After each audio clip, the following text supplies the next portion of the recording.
That story.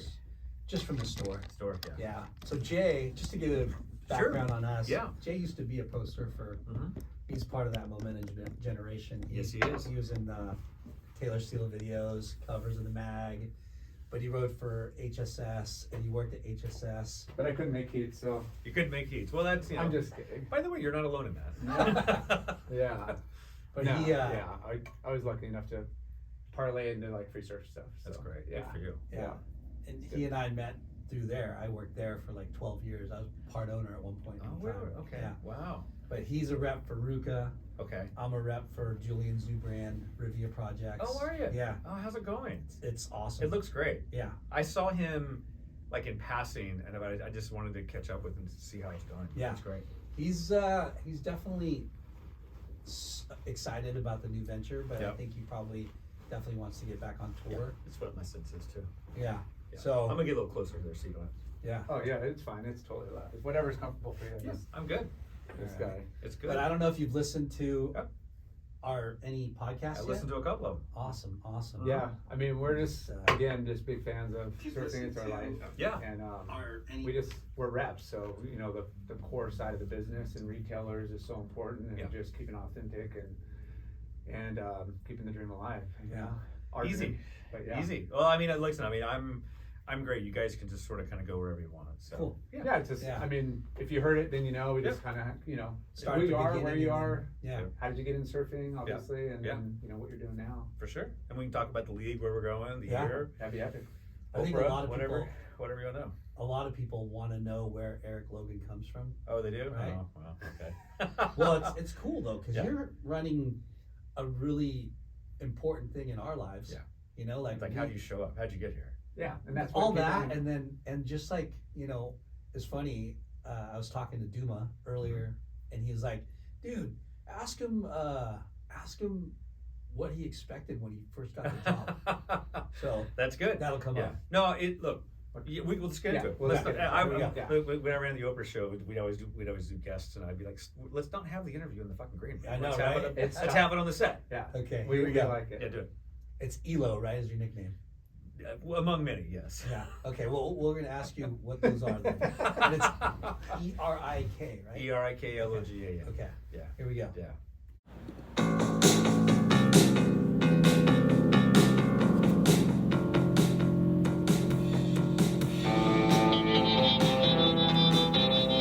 Welcome to the Late Night with Chalky podcast.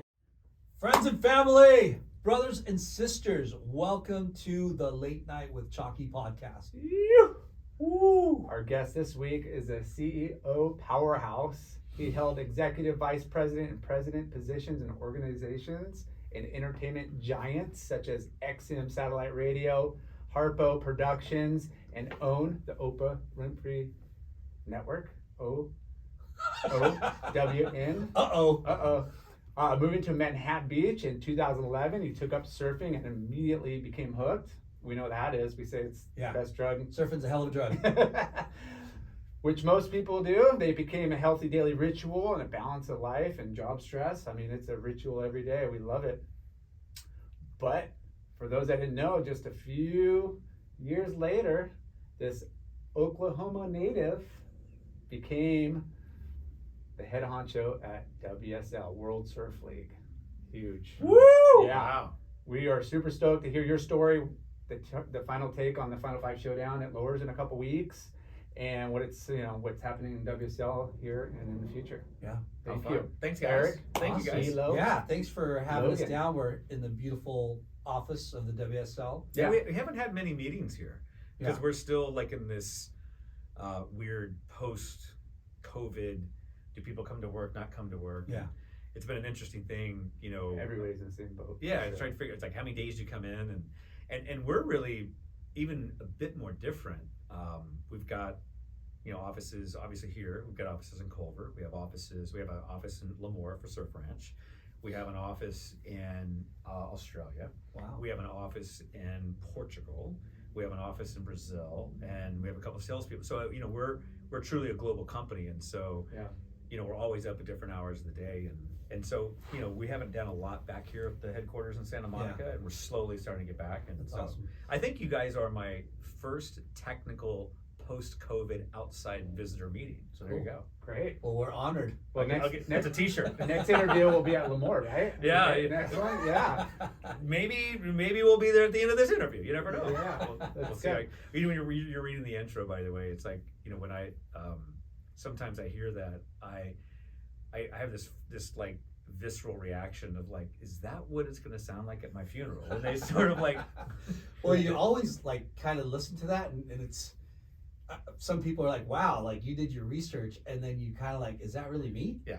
It- No, I did that. That's more of me. I was like, what? That was me? Shit. yeah, I mean, you know, you like to kind of pump it up. I mean, and we're going to talk about a lot of this Sure. stuff, you know, Yeah. your journey and stuff. But yeah, I mean, it's just good to kind of like introduce Yeah. the guest and For like sure. who they are, and most everybody we interview, people know about, and we interview people we know well, and then we find out stuff. I'm like, you did that, or Yeah. that happened, and, you know, like we still are It's so good. learning, you know, every It's day. so good. What's crazy is like everyone we interview is connected to surfing. Yeah.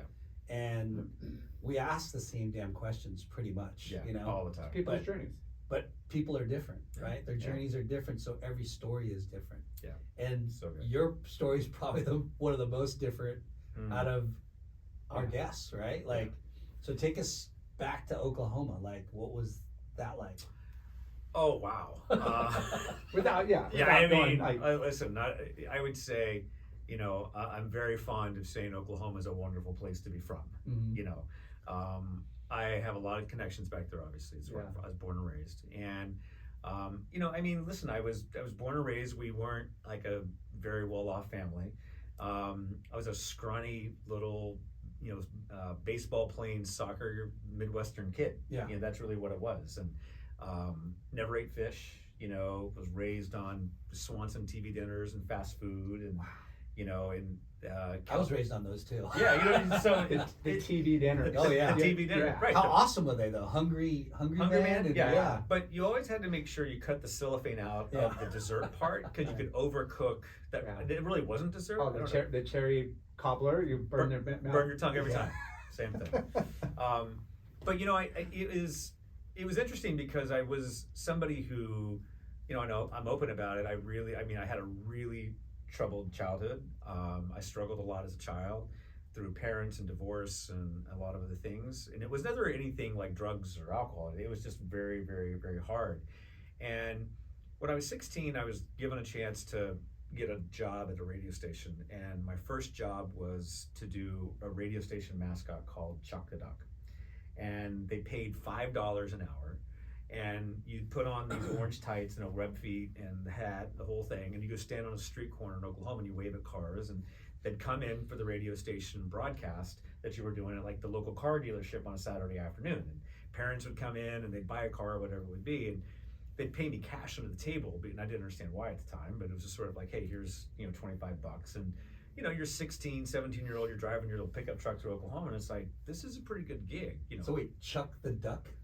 Not only is it Chuck the Duck, Chuck the Duck actually is in my house today as we speak at in Manhattan Beach. My 50th birthday when I was at Harpo, they located, actually my family at the time, located the costume and had it refurbished. And so I actually have the original mascot costume I started my career. That could have been good or bad depending on your Yeah. experience, but you said, Yeah. hey, you know, it was probably So- fun, you It made was money. fun. Yeah, So made money. this was a local radio station, and you were saying how people, what do? It was a car dealership too? So or- we would do remotes, right, on the weekend, and so like the disc jockey, you know, would be like, we're down here at Lynn Hickey Dodge on 38th and Northwest Expressway. We've got great Dodge Tacomas for sale right now, and you come by, you get 4% APR financing. We got free hot dogs and popcorn, and hey, Chuck the Duck's here. Come down and see us. And so Yeah. they do these live breaks, and people would come. And the radio stations used to sell these things called remotes. And I'd do 4 or 5 of them over the weekend. I'd go to one car dealership, to a bar, to whatever it was. And And you didn't really talk. You just no, this is the head. you waved. Bro, there's a whole code for the mascots, you know. And you're like, you can't speak. And so it was You interesting. couldn't do the Donald Duck. No, you can't breach the cone of silence. Yeah. I mean, it's a mascot code. So then there was a little upstart radio station called KEBC. Both were country at the time. And my father was a sales rep there, and called me up and said, "Hey, they've got a summer gig over here, and it's Cody the Coyote."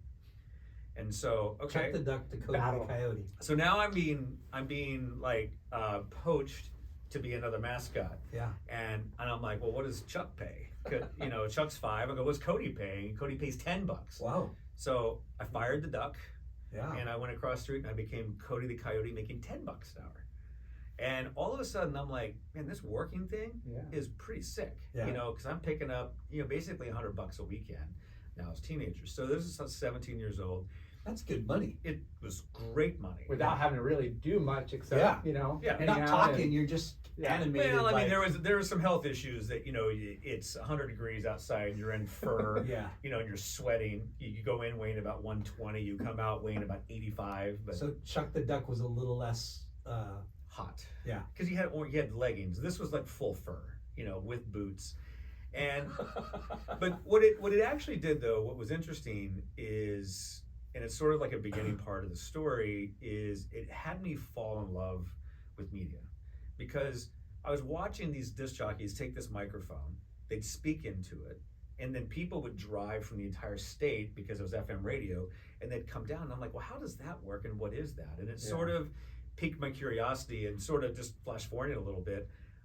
I started working at the radio station part-time as a disc jockey, and by the time I was a senior in high school, I was going to school all day. I was playing baseball in the afternoons, and I was the 7 to midnight disc jockey Wow. at the radio station. I was doing my homework in between records. And so that became my senior year. So I never went to prom, never did any of the dances, didn't do any of those sort of things because I was always working. And that one thing led to another, and I even enrolled in college. Sorry. Yeah. Disc jockey too. Were you doing a lot of talking? Yeah. Like, so Yeah. you're Setting up the developing songs, your persona, personality. right? Yeah, so I'm developing the patter, as they Yeah. would say, and the ability to speak, hold audiences, and hold rooms, which, as most things in life, you don't know why things happen to you and how it's going to benefit you down the road. Yeah. And then all of a sudden you realize it's like, oh, I'm doing some MC work for Oprah's tour we had, standing in a stadium of 50,000 people, and I'll walk out and just give announcements and do some intros. Doesn't faze me. Yeah. Whereas other people wouldn't even, get out of the car. Yeah. Pee their pants. Right. But it's like, and it was because of that. And So when you're 17 years old and you're doing homework, you're a DJ, you're playing a record. What records were you playing? they're all country. Oh wow. Yeah, it was all country. And I grew up I still love country music. And in Yeah. fact, it turned into a big chunk of my career. I became more the station manager and fixing country radio. And I was on the Country Music Association board of directors for years. Wow. My closest and best friend in the world is Scott Borchetta, and he has a record label that I was on the board with for him for 10 years. And still to this day, I still do a lot of stuff in country music. And Wow. it's a huge passion of mine. Got to know a lot of the artists. So did you have like a style, like a rap style? You know what I mean? Like, Yes. No. Your Shtick? DJs. What was your shtick? Yeah, you DJs usually have like a drawl or Well, I had to lose my drawl because in Oklahoma everything comes back to you a little bit like y'all, okay. and everything's fixing and about then, and so you had this accent that you had, but when I had to leave Oklahoma, I had to then lose my accent, and I started running radio stations in different markets, and What a so trip. I was in Oklahoma City for a while, and we turned the station around, and then Was that lucrative, like as a high schooler? Like you said, Yeah. you were running pretty much a 5-hour shift at night. I was, and then I became the program director at like 20, Dang. which was the guy who actually like ran the station. And Did you go to school to college? no, so it's a great question I get all the time. I enrolled for one semester at Central State University, which is in Edmond, Oklahoma. And I said, well, I'm gonna take broadcasting because I was a broadcaster. Yeah. And I was never a really good student to begin with. And these professors were Never worked in broadcasting. Yeah, and I'm like, if you're so good, why are you teaching? And I'm making more money than the professor was. He didn't know what I was doing.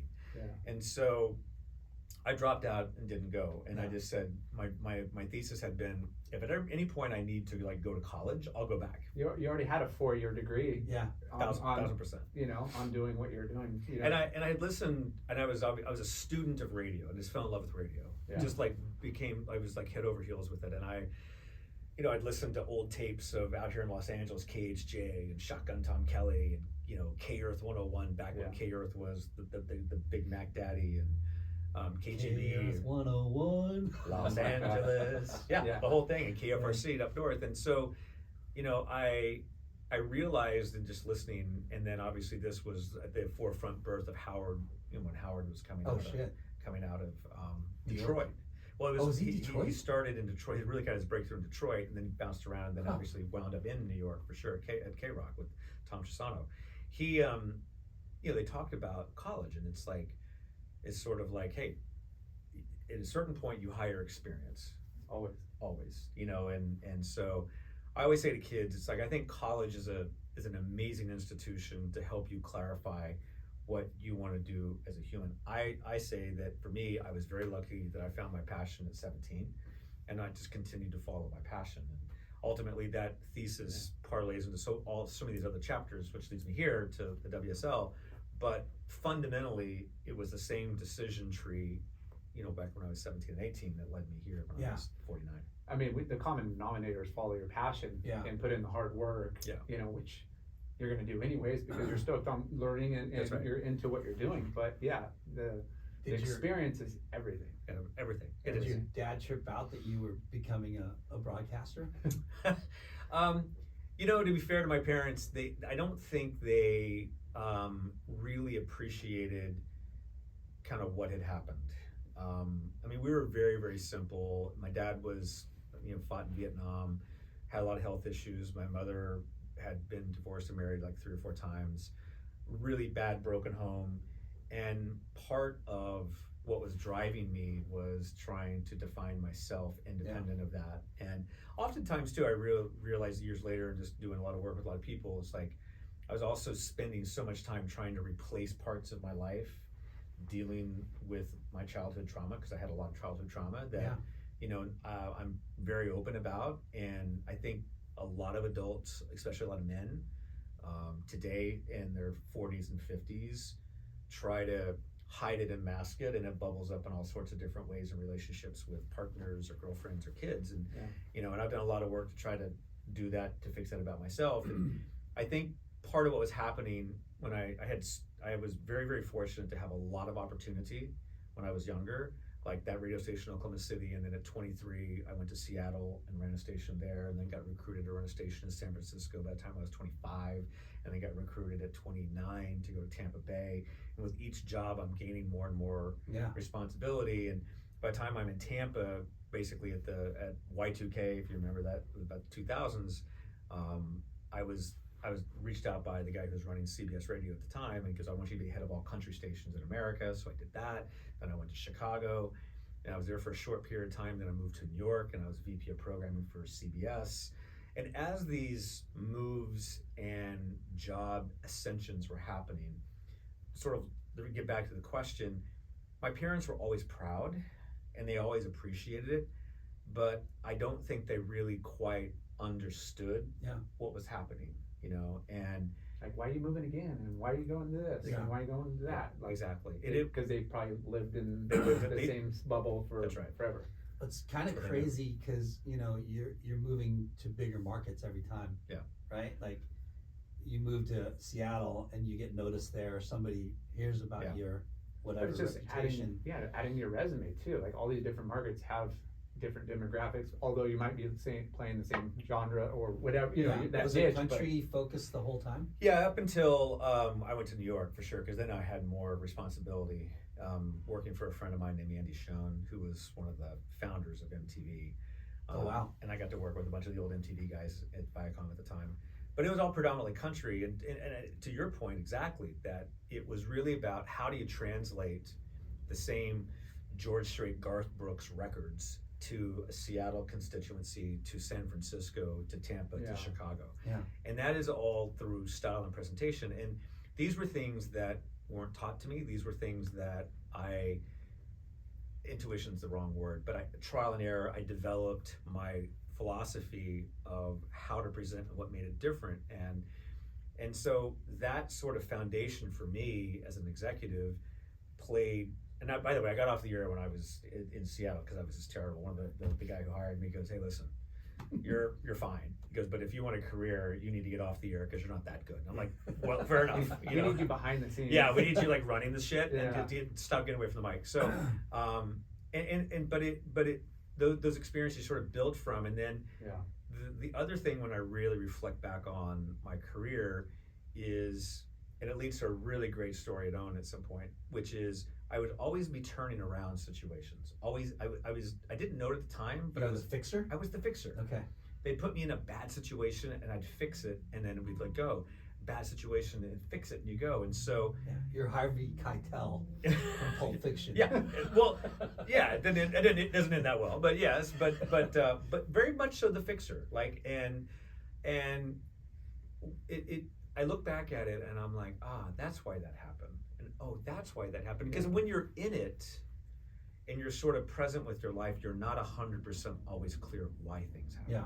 You know, and so I try to take a lot of time, especially now that I'm older, to look back at those moments and really unpack them and go, Well, it's what shaped you today, but yeah, you, at the time you don't really, no, grasp, what's really. Because you're just living it. You're living the moment. Yeah. And then when you do look back and reflect on, why did that happen? How did I get here? Because of everything else that happened before. Were you outgoing as a kid, like as with friends, and were you popular, or were you kind of using your job? He wasn't popular, dude. No. Like, I mean, He didn't even go to the prom. I bro. know, but that could have been He was because just shut-in on the radio station. he was working hard, every day. Every day. Popular, no.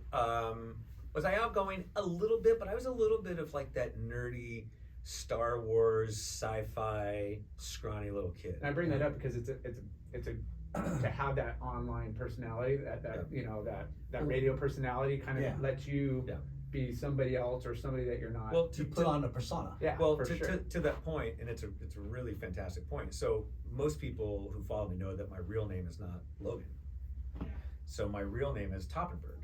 And so when people Google me, they'll see the names that's out there. It's not a big secret. Toppenberg. Toppenberg. It's Danish. Yeah, Okay. It's Danish. And so Logan was the stage name that I took back at KEBC when I went on the radio. And so what happened was that psychologically, exactly to your point, there was this thing that I didn't realize was happening. It was sort of like, all of a sudden Garth Brooks is in town. They're calling Erik Logan asking for backstage passes, and Erik Logan this and Erik Logan that. And all of a sudden you realize that, this is kind of fun. I get to reinvent myself, and I'm not the dorky kid with pimples awesome. from Oklahoma City. That has a role till you get older, and you try to have family and friends and colleagues, and you're like, wait a minute, you're two different. I mean, it is a little bit trippy. When did you take the Logan name? I took it when I was 16. Wow. 16, yeah. Now I've tried to get rid of it, and I'm 51. I got a great Oprah story about this one, by the way. It's pretty funny. No, Wolverine's gonna be coming out. Yeah, I know. Logan. Yes, that was my favorite X-Men character, by the way. To be clear, yes, that's why I grew the beard. But it was my mother's maiden name. Is why I took it. Logan is. Yeah. Okay. Yeah. Funny quick Oprah story about this. So she hires me, and I'm running the company with her and a friend of mine, Sherry Salata, who's my co-president, and she signs all the checks because this was like season 23. Who the hell's this guy? Yeah. Well, I'm sitting in front of her and and she's just like da da da da da da da da, and she was like, it was an expense reimbursement check for my move, so it was like 15 grand or something, right? And she's like, Erik Toppenberg. Who the F is Erik Toppenberg? So she grabs the phone, calling the CFO, and I'm like, Miss Winfrey. I'm trying to like interrupt. She goes, no, I guess. So I'm not signing this check. And she's like got one phone, to her ear, talking to our CFO, and I go, Miss Winfrey. She goes, hold on a second. Yes. She goes, that's me. She's like, what? She goes, that's me. Doug, I'll call you right back.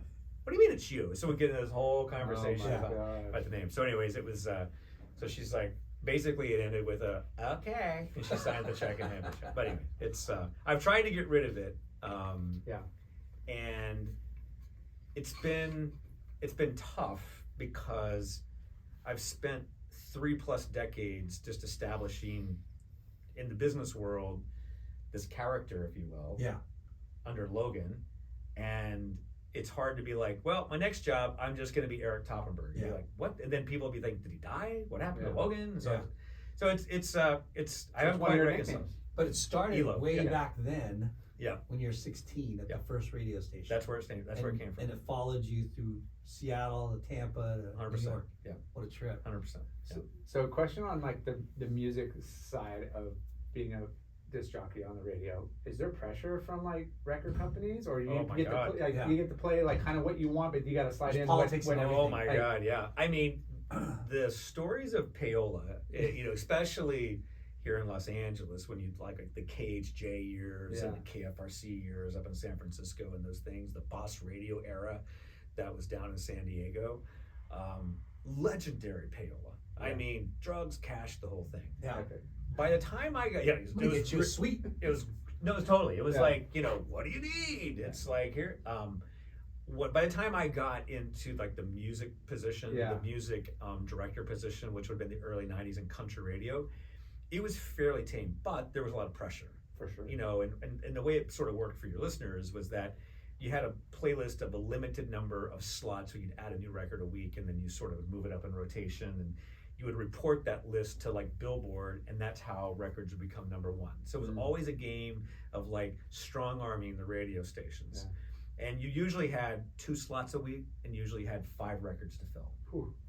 And so every week you take music calls, and sometimes it was like Monty Hall. Let's make a deal. It's like, well, what do you got for me? It's like, Yeah. well, I've got 4 new tires for the broadcast truck.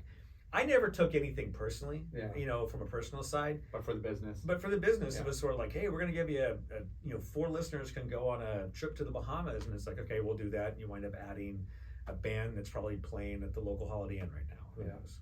So It's It was, interesting. I mean, country music has been popular for a long time. long time. Yeah. Still is. I mean, back in the '90s. It seems like it's more popular now, though. Oh, my daughter and her friends are so Yeah. into it. Yeah, it all music is cyclical, For sure. right? There was a phase in Oklahoma in the '90s when Garth was out. Obviously, Reba McEntire, Vince Gill, Restless Heart, Joe Diffie, Brooks and Dunn. Those all had strong ties to Oklahoma, and there was this whole thing like "What's in the Water." In 1995 or '6, Time magazine had put Garth Brooks on the cover, and it said the new adult contemporary music was country. Garth, still to this day, I think I'm correct on this, is the only artist in recorded music history that sold 100 million albums in 10 years, more than the Beatles. More than the Beatles. More than the Beatles in a 10-year period. Yeah. And You heard it here first. you heard it here first. Well, actually, you probably heard it in the '90s, but most people forgot about it, right?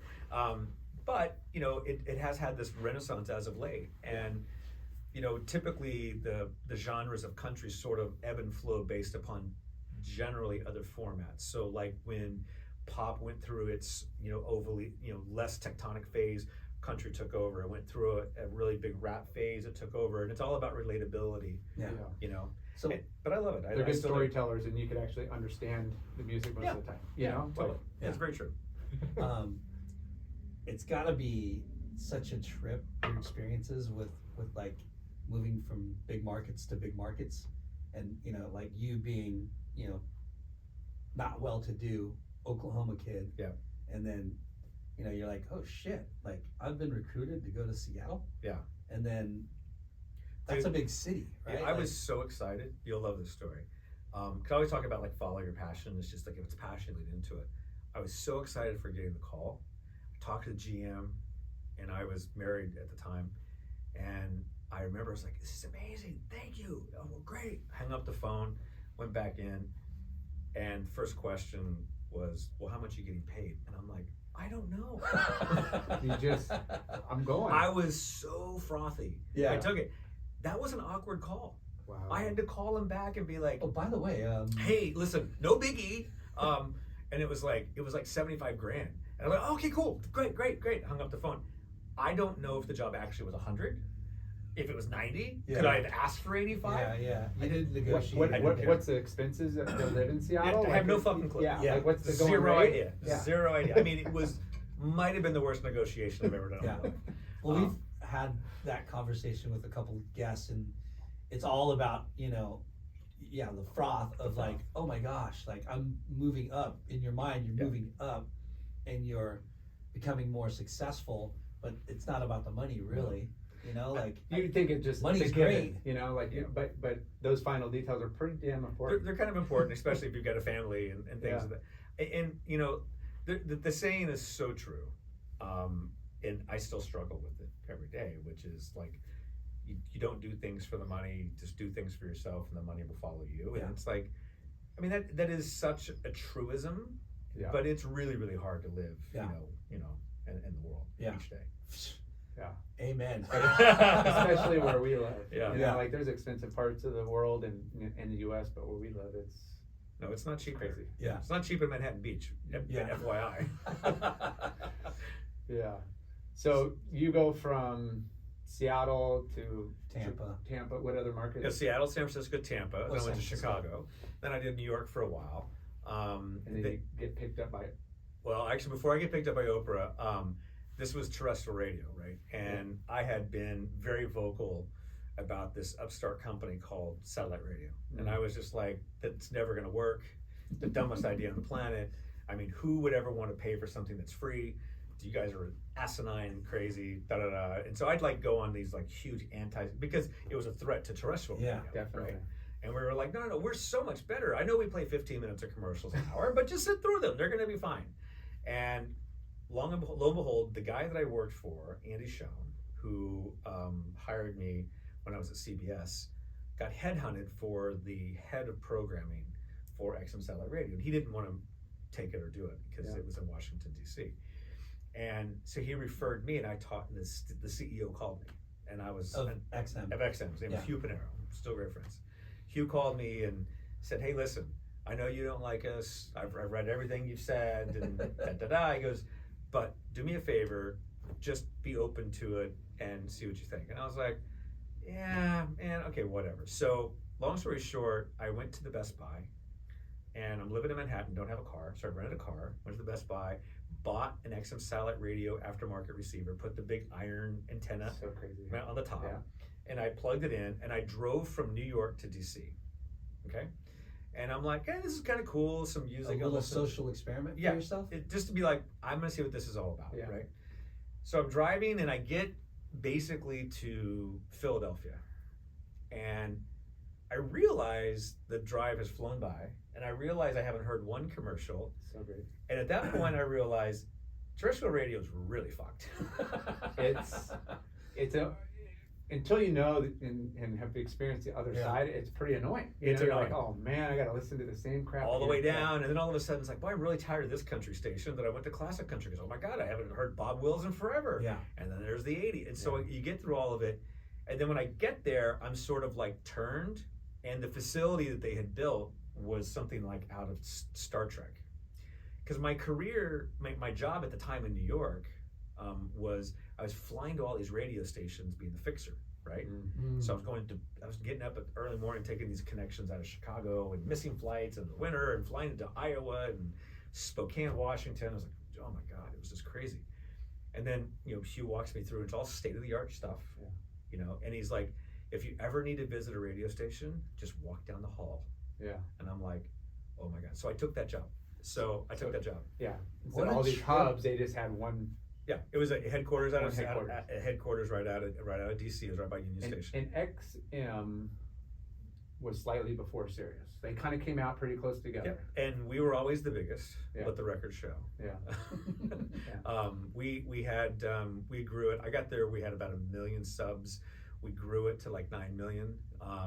But part of what my job was to negotiate all the deals for all the talent, all the content acquisition, program the music, and again, back to what you learned earlier, it's like it was a turnaround. And so it was sports, and it was talk shows, it was news channels, and so I put together the whole offering that we would take to market and sell.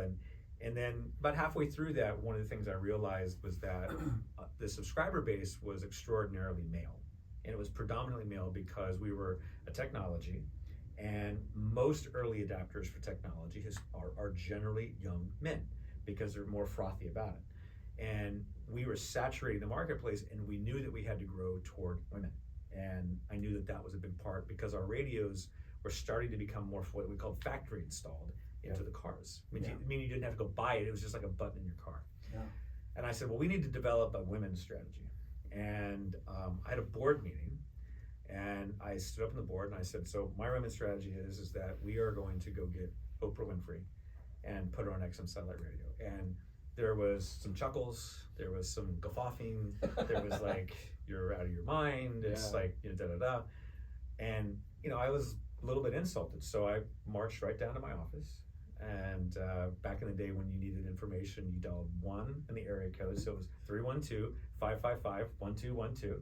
And just asked for Harpo Productions. And I basically picked up the phone and called Harpo and asked for Oprah. So were the people guffawing because they thought it was a dumb idea, or you couldn't get her?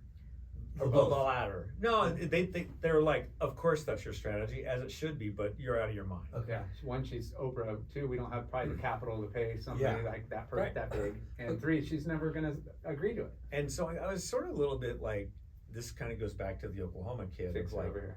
I'm like, don't tell me I can't do that, because Yeah. now I'm going to do it. So through a bunch of different connections, she happened to be in town for a speech at Howard University. She came through, saw the facility. Hugh and I had a great conversation with her. About 9 months later, her president called me. We put together a deal and we launched Oprah and Friends Radio and XM Satellite Radio. And it was really a network that had her and Dr. Oz and Dr. Phil and all the different doctors on it. And about a year after that, she called me and said, come to Chicago, I want to talk to you. And I thought it was about the radio channel, and it was really about about running me. So Wow. So Good for you. going back though, like your experience of being a fixer, that was all at CBS, right? it started the individual radio station. Okay. I mean, because like the stations that would go to were either brand new launches, startups, or really broken ones. Yeah. You know, there wasn't a station that I had walked into that was I would say arguably the most mature, best situation that I walked into. I really didn't have to fix anything. I just had to innovate. Was when I did go to Harpo with the show. I mean, you walk into the Oprah Winfrey show at the 23rd year. There's not a lot broken. Yeah. You know, They've got it dialed. but the job she hired me for was very specific about helping diversify Harpo and thinking about what that company would become post the Oprah Winfrey show, because she knew she wasn't doing it forever. So, and going back to you picking up the 555-1212. Yeah. Did you get a hold of somebody? Yeah, Nirvana Cruz was her assistant, left a message, and that's kind of, or 20. yeah, no, just one. It was just one like call. one call, Wow. and then somehow through some way she was in town, met a friend of ours, a guy who was doing my content for me named Lee Abrams. We had a deal with Quincy Jones. He is one of our ambassadors for XM. Quincy's very close to Oprah. You should see this. And so that's sort of how I got her there. Circle back around. Then when Tim finally called 3 or 4 months later, he goes, I know you also had left a message for Oprah. I was like, wow, how did that actually get on your desk after all that time? And it was like very telling, because obviously I worked for Tim for a little bit and he retired and I took over his job. But it was a note of like, the fact that actually got there was pretty impressive. Yeah. That they knew that they had left a message. Well, Because you the got fact that you there's got all these handlers, you know, you'd Yeah. think there'd be a Right. lot of like layers. there's like so many doors and gatekeepers you have to. Somebody like Oprah, she's like the middle of a tree. Yeah. Right. Like everyone wants to get there, but you got to go through all these rings. Yeah, and sometimes you know she steps out of the ring and just is at the forefront. Yeah. You know, I mean, she's This is a good idea. she's just one of the most remarkable people ever. Yeah. So you 9 months later though, Mm-hmm. that she finally called you. Wait, she got on XM. Yeah, so she got on XM, we put her on, and about a year after the fact, I go up to see her, and It's a huge success. it's a great success. Yeah. And it was a bidding war between us and Sirius, because we hadn't merged with Sirius at this point in time. During the satellite radio, there was this big content arms race, and it was about who could sign things fastest. So I go see her, and as I go see her, the guy I did the deal with at the time, who was the CFO, Doug Pattison, said, hey, listen, just want to let you know she's going to want to offer you a job. Wow. And I'm like, well, I have a job. And what would I do? Yeah, what would I do? And the merger is about to happen at this point in time, by the way. So we're merging with SiriusXM, and I've been in the advanced discussions of like, okay, what my role would be. And at the time, SiriusXM, when merged, would be the largest subscription service outside like cell phone carriers in the United States, like bigger than DirecTV at the time. It had been like 19, 20 million subs. So it was like a big gig to be the head of programming of that and working. So I get there and she says to me, I want you to come work for me. And I'm like, okay. And she goes, I want you to come run my channel. And I said, you mean the channel we just sort of did? And she goes, yeah, that's what I want you to do. And I was like, well, I'm about to run, 120 of these channels. Why would I stop doing that and do that? So I respectfully said, hey, listen, I'll help you do it, make it better. And I'm gonna stick with this. And you could just tell that wasn't how that conversation in her mind was supposed to go. Of course, she's Oprah. She's a winner. She's a winner. Yeah. So I said, no, thank you. And then she was like, huh. And so I left, and I'm across, this is a great story. I'm across the street and at the studio saying bye to a lot of people. And I get a phone call from the CFO, Doug, and he goes, where are you? I'm downstairs by the studio. He comes by and he goes, Miss Winfrey wants to see you before you leave. And I'm like, what do you mean she wants to see me before I leave? She goes, yeah. And I'm like, did I leave my phone? Did I leave my wallet? What happened? So I go back into her office, and and it's a massive office. And she goes, shut the door. And I was like, wow. So I shut the door, and then she sits on the side of her desk, and she said, okay, let's try this again. I don't like hearing no. Well, no, it was, I was like, and at this point now, it wasn't just like friendly Oprah, it was like, Business open. it was on. Yeah. It was sort of like, okay, here we go. And we had this really delightful conversation, and she goes, so why not? And I said, well, you're offering me one channel. I go, I'm over here with XM, it's soon to be Sirius, and I'm gonna run all these channels. And that's kind of where I want to be. And she goes, okay, that's what I thought. So I'm talking to you about peanuts. They're talking to you about apples. She goes, I want you to move to Chicago, and I want you to be the executive vice president of Harpo Studios.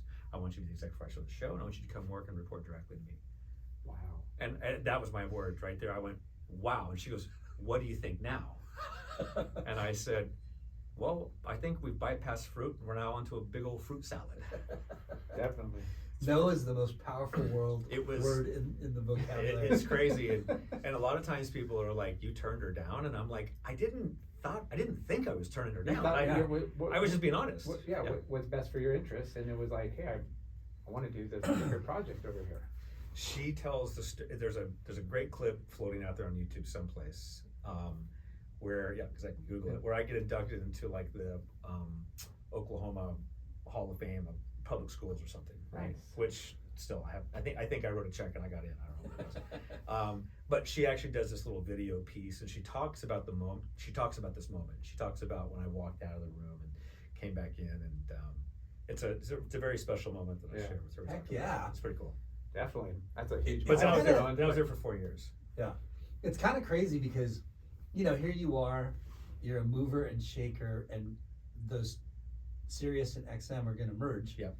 And in your mind, you're like, holy fucking shit. Like, I'm already a bigwig, and you're not thinking that way, but you're a bigwig of this one station, and the station is going to double its size. And what you've kind of been working for all your life is coming to fruition. Right before your eyes. Right, yeah. And here you are, like, being courted by one of the biggest, if not the biggest, media personality in history. Yeah, totally. And she nonchalantly thinks that you're just going to say yes. Yeah. But then you had. I walked out. Yeah. Well, to talk and more on that, you have probably half the employees thinking like, we're going to get fired when there's a big merger like that. And then there's the other half, like yourself, that's like, well, this is a huge opportunity to scale up. 100%. So. Yeah, those are things that you have to like process in your mind. Yeah. And in your mind, you're already like, I'm going to be the program director of the whole shebang. Yeah, I'm going to be there. And again, I wasn't 100% clear if I was going to have a job or not. Yeah. I wasn't, but if I was. But you're going for it. But I was going for it. Yeah. I was like, I'm going to go for it. I'm in. But that's the crossroad that you're at, and a lot of people are like, probably like, oh shit, I might not be here. Who knows what's going to happen? I mean, it's a huge. So when when she explains to you, because you didn't really, like, she told you she wanted you to run Harpo and this and that, like, those were huge positions and responsibilities, probably even bigger than what you were going to do for working side by side for Oprah. Well, she said to me, you'll run Harpo, and I had some really, really bad follow-up questions. One of them was, well, I said, well, what's Harpo? And she said, well, she looked at me like I was a kook, and she was like, well, it's me. And I was like, oh, okay, got it. And I was like, yeah.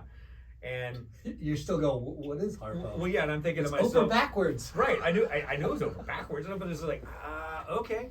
And I'm thinking to myself too, it's like, does she not know? I've never worked in television in my life. Yeah. I've not done a single thing in television. And I said that to her. I said to her, and this was another thing that I talk a lot about when I kind of sometimes try to share my story with people who want to really understand it. I said to her, I go, well, I've not done television before. And Oprah's like, I know. And I said, and then she said to me, she goes, but it's okay. She goes, I know you'll figure it out. And somehow, some way, the ego took over. And I just said, flippantly, I went, oh, well, how hard can it be? It's just radio with pictures, right? and she chuckled and she said, well, yes. But then she made another point, which I thought was really powerful. She said to me, she goes, but that's why I like you. You've already started trying to figure out how to do it. Yeah. And that moment, what was actually happening, I was doing the turnaround in my head. Yeah. I was like, how do I take everything that I've done my entire life, which has been an audio-only medium, and now take audio and marry it with pictures to do television? Yeah. And so what wound up working, I moved to Chicago and worked, and we had we launched the Dr. Oz show, and we had some success with that. We ended the Oprah Winfrey show, which was all time, and then we started OWN, which went through its series of phases, and that's how I moved out here in the summer of 2011. Was her print, her magazine out? Yeah, her magazine, and I didn't really oversee that. Gail and the Hearst team did a lot of that. That was in still her heyday. She had all of this going on. She had all that going on. Yeah. So was it difficult to learn the ropes of television, or? It was difficult at first. Yes. You know why? Because I was a bit stubborn in that I was so sure I could figure it out. I was trying to learn it through my radio prism and not just try to learn it through the television prism and really get grounded and understand how they made it and then evaluate it from the other side, if that makes sense. Yeah. It's like, well, why would you do the segments this way when we in radio did it this way? Wouldn't that be better? Versus, let me really be clear about understanding how you make something and then take a step back and then evaluate how you want to either improve it or not improve it. And what made it a bit harder was that because that show was so successful, it was doing things that even for television were unconventional, like the number of people and how big it was. And you didn't know that at the time, but I was sort of getting indoctrinated into the patina of television. And then that had an interesting unlearning and relearning curve when we went into OWN, when we didn't have the same liquidity and the same structure we had at the network as we had for the Oprah show. It was two different things. Yeah. So interesting, it's massive business, to keep those listeners engaged all the time, and it needs newness and it needs some outsiders, and that's probably why she was drawn to you. Is like, I need to freshen this up, even though it's so successful, but it's got to keep reinventing itself. It's kind of cool I'm sure she went, okay, who reached out to us about satellite radio? This guy. Yeah. And then what does this guy do? Right. And she was more, I think it was that too, for sure, Chucky. But I also think too, we had so many really on the point creative discussions about understanding her and making sure what we were going to put on the radio was reflective of her. And I think that was really what solidified the baseline for our relationship, because I was so dialed in with things like, the intention of what she wanted to have happen, and what are you trying to actually say? And how do you want the listener to feel? And she hears me talking that way. She's like, okay, you're part of already predisposed to doing that. Understands me, the brand, and what's going to be best for the brand, and not your ego or your vision. It's like, hey, how do I make this better versus for her. 1000%. Because when I didn't watch a lot of Oprah Winfrey. Yeah. I mean, none of Seriously? us really, right? But when you do think about some of the stuff that they do, you helped create some of those programs that. Those like were really not necessarily the iconic shows that most people attach to, like you get the car giveaways and all those big things. Those were done by the show and her. I mean, I came in at the tail end, and the contributions that I had to the show were far more behind the scenes that were mechanical that the average bear wouldn't really know. You get a car. You get a car. That happened a little before me, for sure. No. But my involvement was really more targeted with our team of people about the cable network, which was what followed the Oprah show. Yeah, it's so interesting how terrestrial radio gave way to satellite radio, and then how, if you want to call it terrestrial TV, is given way to like cable, to streaming. Now it's going to streaming. Like it's just the evolution of entertainment. Well, but we're still like watching the same kind of programs. For sure. I mean, this is an interesting topic that we could spend a whole nother hour on, which is sort of like the fortuitous cycle of bundling, rebundling, unbundling, just through different mediums. So like your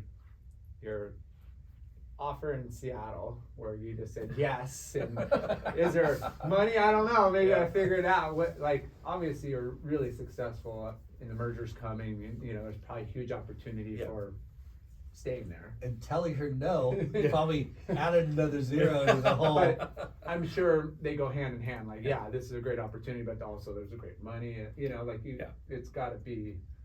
It was always. It's always about trying to improve one's value in the market.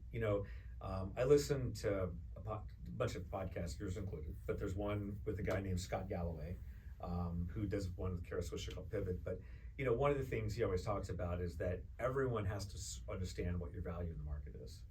And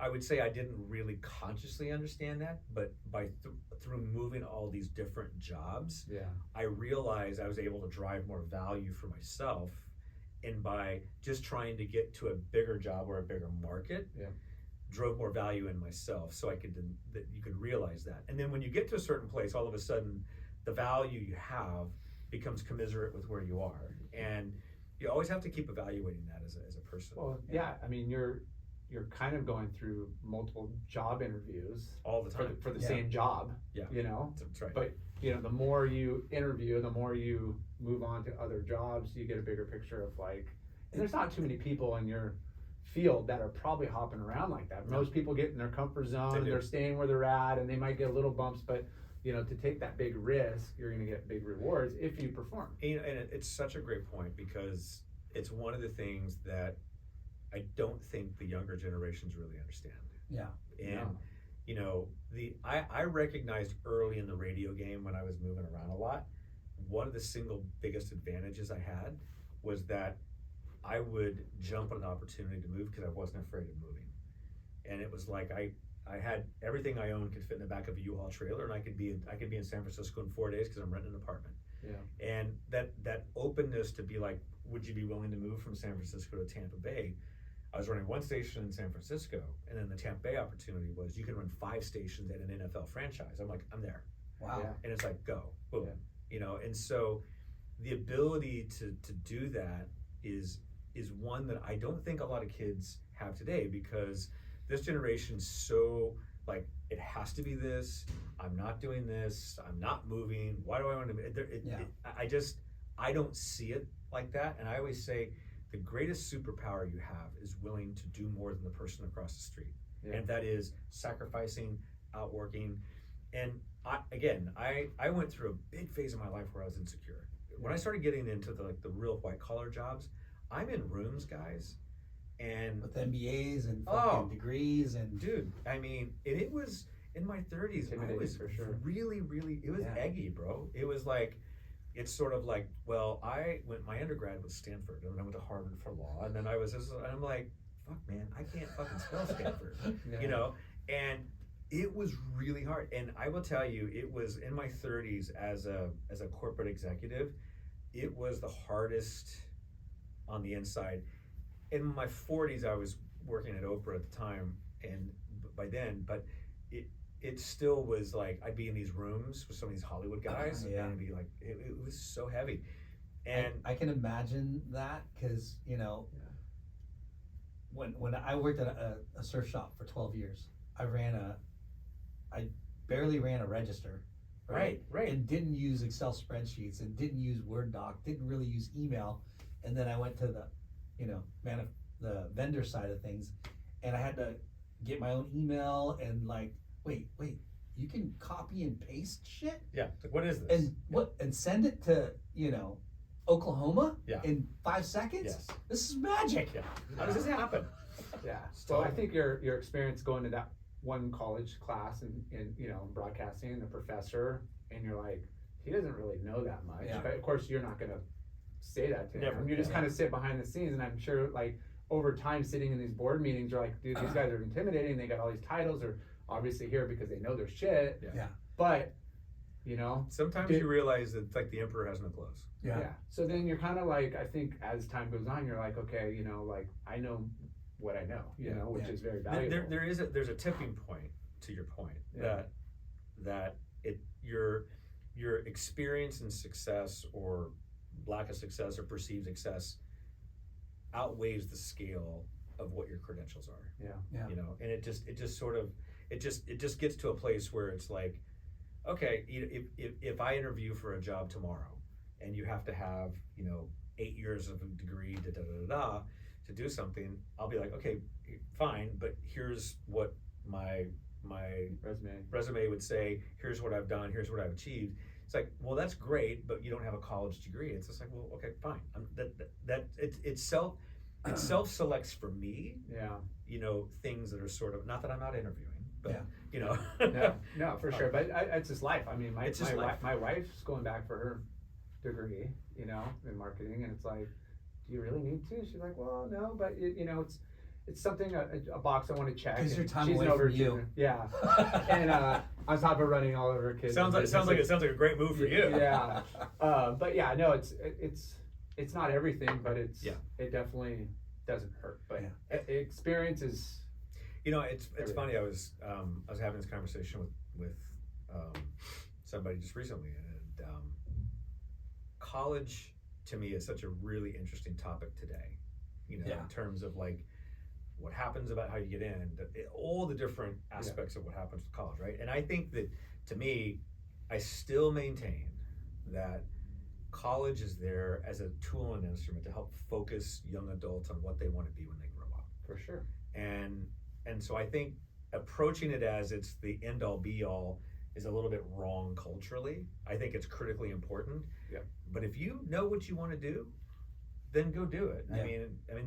I mean, again, we can sit here and list the number of entrepreneurs who've changed the world that have dropped out of college if we want, but the point is that I think if you find your passion, which is what I always come back to, and you find a way to marry that with a profession, you've actually you've knocked down probably 8 of the 10 pins of happiness for your life. Yeah.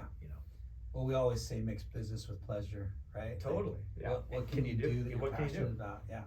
And then if you get paid to do it on top of it, it's like, frick. Well, Yeah. it's really interesting, and I was tripping on what you're saying when you're in these big boardroom meetings, and you're looking at people's chairs, and you're like, oh shit, this guy's and you get intimidated by that. So much. And then when you start hearing that, because I'm sure you let people. For me, I'd be like, I let this guy talk, and see what this guy's all about, get the lay of the land. And then when you finally realize, well, honestly, I probably have the best solutions for what's going on. And a lot of times, to that point, what you realize is in those rooms, it's not necessarily, a foregone conclusion that they've done the work Mm-hmm. to actually justify the position. They've probably been at a company that has the outcome. Yeah.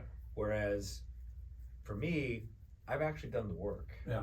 It's sort of like in Tahiti, I was sitting in the channel handing out jerseys, in the channel at I Tahiti. can do that for you. Right. And and then Kelly calls and says, "Hey, can you bring the board from your," and it's like I'm board caddying for Kelly. And That's right. But again, it's sort of like, it's about doing the work. Yeah. And that just became another little sort of thing for me to kind of pull me through those 30s and 40s. It's like, I may not be the smartest guy, but I can promise you this: I can get up before you, I can stay up later than you, and I promise you I will outwork you. Yeah.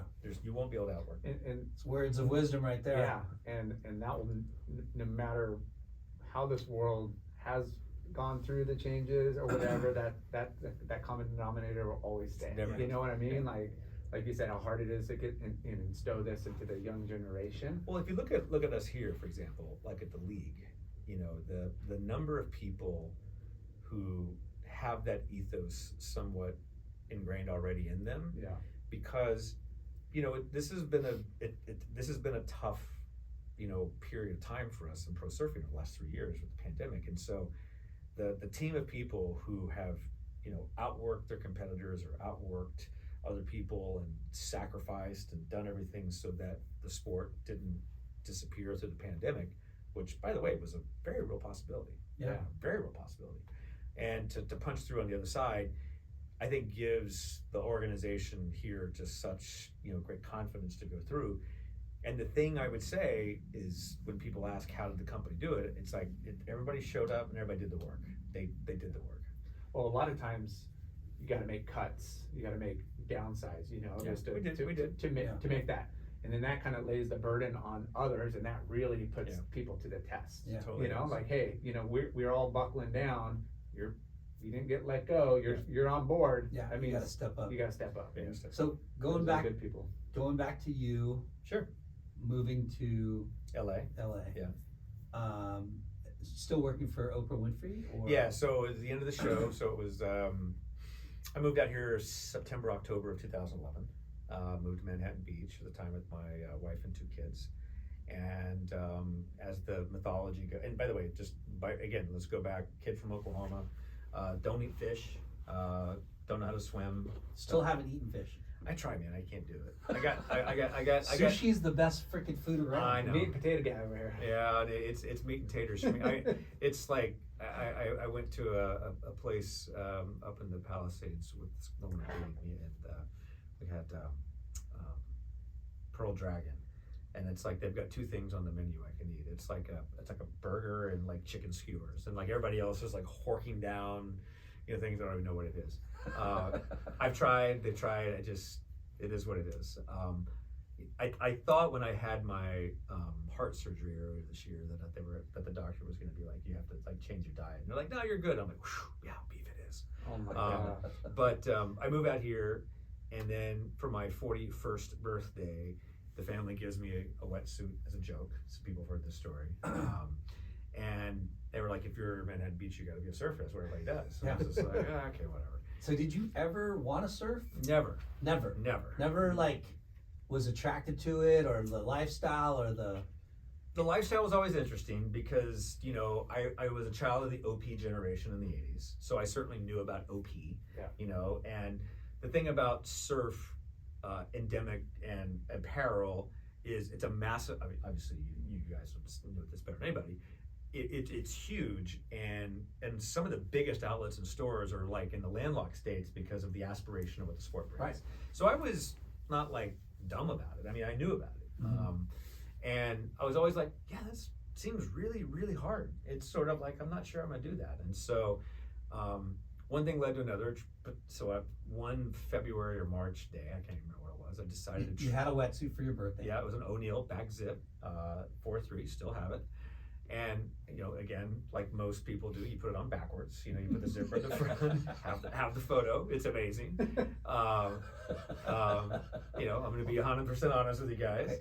Well, you gotta be a yoga. It just isn't. But it's I just, mean, if you handed it to somebody, Yeah. right? Like sight we worked unseen. at surf shops. We've seen it Yeah. all day long. Yeah, you're like the Yeah. zippers, like your pants. It goes. I mean, it's it's totally normal. totally normal. And everybody's like, no, it's backwards. It's like, okay, I get it now for sure, but it's sort of like, you know, you just hand it to somebody. So I tried it on, went into the water, and just walked out just because I had never worn a wetsuit, had no idea what it felt like. And it obviously has this really interesting feeling for the first time. It's like you feel the water, but it's not cold.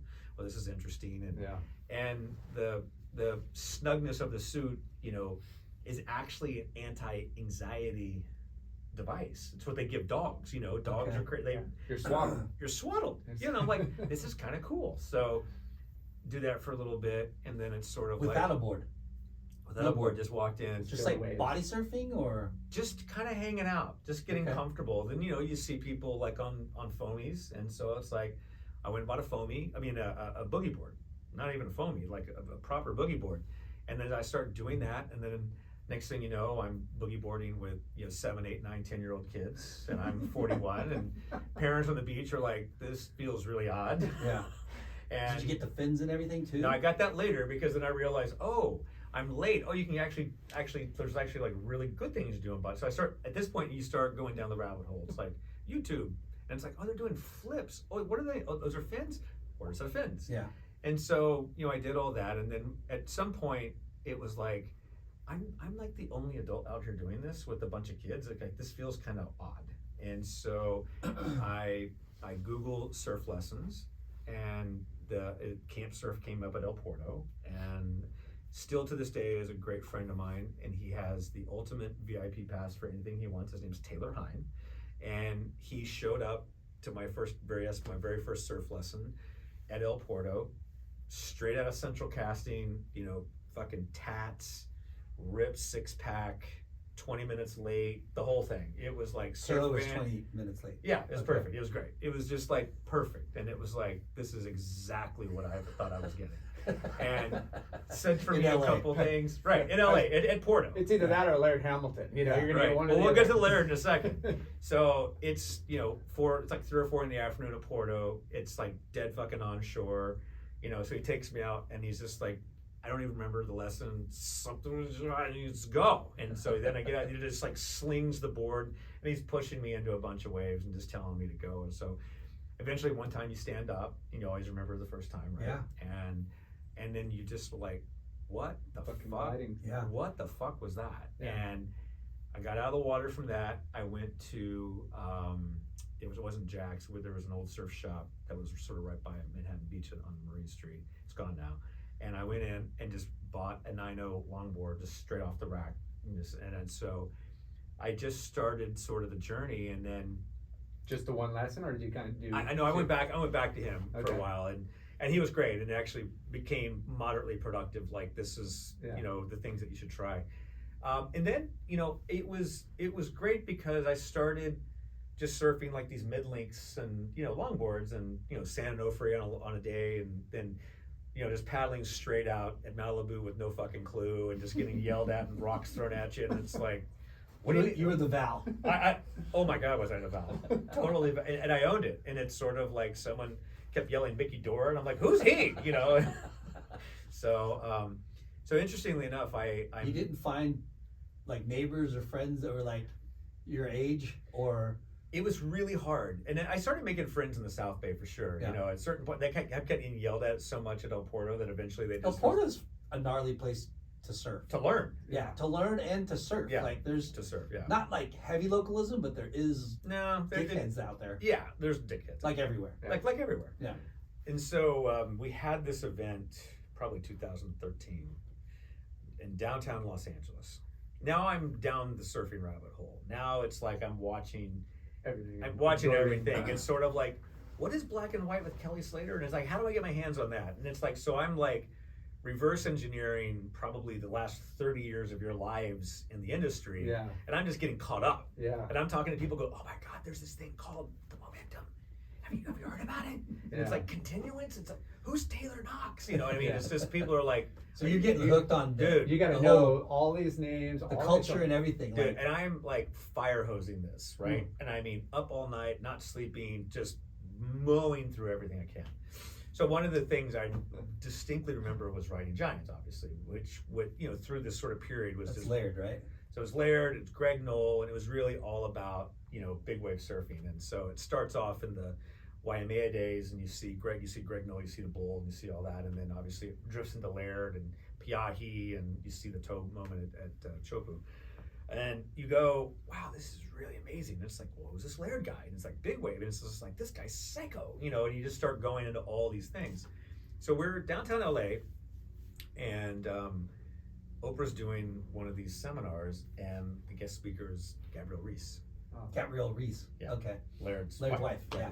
And everybody's like, oh, Gabrielle Reese is there. And I'm looking in the front row, and I'm like, oh my God, that's Laird Hamilton. And everybody's just immune to the fact that there's Laird Hamilton. Yeah. And everybody's They're both gaga. superstars, so it's like Totally. And everybody's just like, he's there supporting Gabby because he's a great guy. So we're backstage, and I'm all like Oprah-fied, right? I've got my pink shirt, I got my jacket, and I am like a 7-year-old grommet at this point, just froth out of my mind. I go, Mr. Hamilton. yeah, totally. My voice is cracking. Yeah. He's right. like a super Superhero. like. But a surfer superhero. Totally. Bigger than life. And again, you got to remember, I'm in that phase of like, Yeah. oh my God, Yeah. and it's just like I'm full on like Val Froth, like over the. Well, sorry to interrupt, but we know crazy ass surfers that surf whatever the ocean can throw at them, and they're like little dudes. And you see, like again, superheroes. Laird's a freaking big dude. He's good looking. Dude, He's like massive presence. He's big boy, and he was. I talk about this moment a lot too, sort of unplugging the frost side of it, because how you handle situations when you're like a CEO or you're anybody is so important. And here's my example. So I walk up to Laird, and he was like, "Oh, tell me everything you want to know. Talk to me. What do you love?" And I tell him, and we get into this whole conversation, and he goes, "Have you ever tried stand-up paddling?" Because he was like really into stand-up, and I go, "No, what the fuck is that?" and he was just like, he's like, "Oh, it's this. It's the best thing ever." And da da da. And so, two funny quick stories that we could rabbit hole if you want. But one was just like, okay, I'm going to make you a board.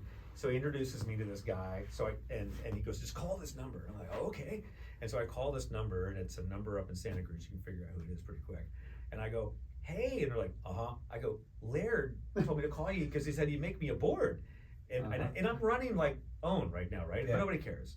And he's just like, literally the quote was like, "Ah, fuck, one of these." What? And it's like, "Well, what do you want?" I go, "Well, I don't know." He goes, "What do you write now?" I go, I don't know. And he goes, Jesus. Okay, call me tomorrow. And so hang up, call it back up, and it's just like, all right, I'm gonna make you one, but I'll just send you some. It's gonna be just take it. And I'm like, okay, great. And like 5 weeks later, a board shows up, and it was Bob Pearson. Had no idea who it was. Wow. Yeah, because Laird was surfing the Pearson Arrows. Yeah. And so Bob made my first stand-up board. And then I got it, and I'm out paddling with Laird at Malibu, and it's like, I'm a disaster, just complete nightmare. And he literally was like, "I have no time for you." It's like, "I'm gonna take you to the pool, I'm gonna drown you." So he goes, "Call this guy, and tell him that I want you in, and you can do whatever you want." So I call this number 808 da da da da, and it's this really nice Hawaiian guy. And I'm talking to him, and he goes, "Larry," he goes, "Yeah, okay." He goes, "Yeah, we do this surf trip every year. It's exclusive. It's like 10 people, and it's the most elite camp you can go to." It's Dave Kalama. Wow. And so I start going to Namotu with Dave Kalama in 2012, and it was a stand-up camp, and that's where I learned to stand up, and that's where I really learned how to surf, and again, everything in Fiji. I mean, we were doing everything in all sizes, and so that was a little bit of sort of what it was. But kind of going back to the point of how you handle it, I often think about this moment. Had Laird just been totally different, A dick. at that moment, Didn't give you a time of day. Didn't invest in you. Exactly. And it was 20 minutes of just like being present. Yeah. It's like this whole thing Trajectory is different. is completely different. It's just really, to me, it's such a trip when you think about that. Yeah. Well, we try to instill that in our, kids and stuff. It's like, hey, you never judge a book by its cover. You always engage with people regardless. Yeah. You don't know like who's who or what they're going to turn out to be. Like you just gotta, communicate. Yeah. You're either going to connect or not. You If always you gotta don't, just be then cool. that Totally. 20 minutes is the only 20 minutes you'll never have to talk to that person again, or Totally. it could be a long time lifelong relationship, Well, and again, learning to do anything at the age of 43, 44 is hard. Yeah. And then, especially surfing. I tell everybody. And stand-up is not that easy either. Nothing. No, I mean, I get it. I understand why it was so hated at the time, and I get it all. And I was oddly somewhat accepted out in Porto because it's like, I got it. I get what it is. We're out there. So flash forward as I start moving into sort of the WSL, and I'm getting just. So how did you? I'm getting hammered for the stand-up side of things. But, for sure. by the way, I can go a little longer because my thing moved, just so you guys know. So, Yes. Perfect. Yeah, perfect. So how did you get Here? Yeah. Yeah. So you were working for Oprah still. Yeah. So we'll go back there and we'll just pick up the transition. So it's probably year 7 with her, roughly, probably 6 or 7. My phone rings in like the middle of the night from her phone, and I know she's on a boat or a vacation or ship. Yes, actually, I know exactly who it was, frankly. And she calls me, and it's her on the speakerphone with Gail. With Gail. Okay. And she said, because she knew I fell in love with surfing, she loves this whole thing, and she's just talking about, because we spent a lot of time, actually, interestingly enough, talking about the spirit, because I got attracted to the spiritual side of what even stand-up surfing or surfing was. It was just like the connection of things bigger, and that's a whole another podcast. And she said, well, where is it you always go? In Fiji. And I go, Namotu. She goes, no, that's not it. There's another place you said you always go to. I go, no, Namotu. And I realized, I go, Tavarua? She goes, yes, Tavarua. Okay. We're going. Yeah, well, I'm like, did you buy it? Right. Does John Rosie know something? Yeah. And so she says, she goes, okay, well, I'm on this boat with some big surfer dude, and I told him my president surfs all the time and goes to Fiji, and he just was curious where, but I'm going to introduce the two of you guys. And I'm thinking, okay, goes to sleep. I wake up the next morning. There's nothing in my email yet. And I'm thinking, Who? right, well, this is right, okay? And I'm thinking, it's got to be Kelly. Yeah. And it's not Laird, because she knows I know Laird. Yeah. And actually, at that point in time, I had invested in Laird's company because I'm a part owner in the Laird Apparel at that point. And I remember, and it's like, it's not Laird, because we did Laird's master class. She knows Laird. I know Laird. I'm thinking, it has to be Slater, right? Yeah. It has to be Kelly. Okay. So, get an email, and it's just like a connection of introduction. I wanted you to meet my president. This is my friend. I met on the boat, da-da-da. No name. And the email address, of course, is something like, Happy Ukulele 72Z at AOL. Or something you would never, how do you have any clue who it is? Yeah. Like that is. And I'm like, well, this is not helpful. Yeah. And it's like, you're going through it, and it's like, hey, nice to meet you. I meet you too. Where do you like to go? I love swimming pools. Well, I'm a goofy. I'm really a big fan of restaurants. I go, I don't like going left. Cloud breaks fine on a small, so we're just going back. What words do you like? I like this. Back and forth, back and forth, back and forth. And the whole time I'm like, who is this person? And eventually, like the next couple of days, nothing happens. And I go, hey, just following up. It was great catching up with you. If you ever need me, here's my number. By the way, I'm sorry I didn't catch your name and your email address. If you wouldn't mind sending it, it'd be great. And it was just like da-da-da-da. And it was, and then I said, Miss Winfrey had mentioned you do something with surfing. And I'm thinking, and again, I'm Googling people. Is it Bob McKnight? Is it Bob Hurley? Yeah. And it just comes through and goes, no, it goes, love to stay in touch. Dirk Ziff, owner, World Surf League. And I'm like, gosh. wow. And so I met Dirk and Natasha through Oprah. Sick. What a trip. That's how that happened. And then, And how did they meet? They just they're- ended up on the they- same They're all boat. They were- billionaires and they're all friends. they were just on a trip with mutual friends, and as those situations are, they just evolve into just people sharing common stories with one another. Yeah. And I got involved with the league. A lot of people don't know this. I got involved with the league in early 2018 with Pure on the advisory board. Paul Speaker was still the CEO at the time, and that was before Sophie came in as the CEO. Well, it was 17 actually, before Sophie came in as the CEO. And I was still just working at OWN, just kind of helping doing things. And then OWN started to, the cable, we were talking about the media things earlier, it was like, it was broadcast and cable and streaming. And now at this point in the cable business, the cable networks are starting to get really marginalized by the streamers. Yeah. And cord cutting has become a big thing at the time. And we could sort of see it coming. And the cable network we were no longer focusing on growth because there just wasn't that growth, because you were basically taking the same programming to a smaller universe, so you were fighting for share. So it wasn't really a growth industry. It was a industry that you're just protecting margins, and that's not a turnaround. That's not innovative. That's just hang on for dear life. Yeah, and it's just it's not stimulating. And it's like, yeah, okay. And I was approaching the 10-year mark with Oprah. And she had started doing other things herself. She did an Apple deal. We did a deal with Weight Watchers and a bunch of other things, and then subsequently sold portions of her equity back to Discovery at the time. And an interesting opportunity came up to join the World Surf League in late 2018, and Sophie was our CEO, and it was that you could come start WSL Studios and like do all the things that you've ever wanted to do, and your entire television little career and everything else, but just do it for surfing. And I'm like, wait a minute, so for me, it's like, so I could come over here, have a whole new division as the president of a division, and be in charge of like the broadcast, the content, basically all the stuff that I loved doing with like no P&L responsibility. I'm like, this sounds fantastic. Yeah. So we worked together to do that. And when I walked into Oprah's office, she was great. And I sat down and I said, can I shut the door? Kind of going back to the very first one. And she was like, oh, I go with the door closer. And she says, yeah. And I just said, it's time. You introduced me. Yeah. You know I love surfing. It's your damn fault. So you can blame yourself. To that point, yeah. The conversation went from, I'm happy for you. She gave me a hug, and she goes, how did you do this? I go, what do you mean? She goes, how does one find, and again, she's just obsessed with the spiritual nature of the symbolism of like, this is your passion. Yeah. And now you're here. She goes, it's amazing.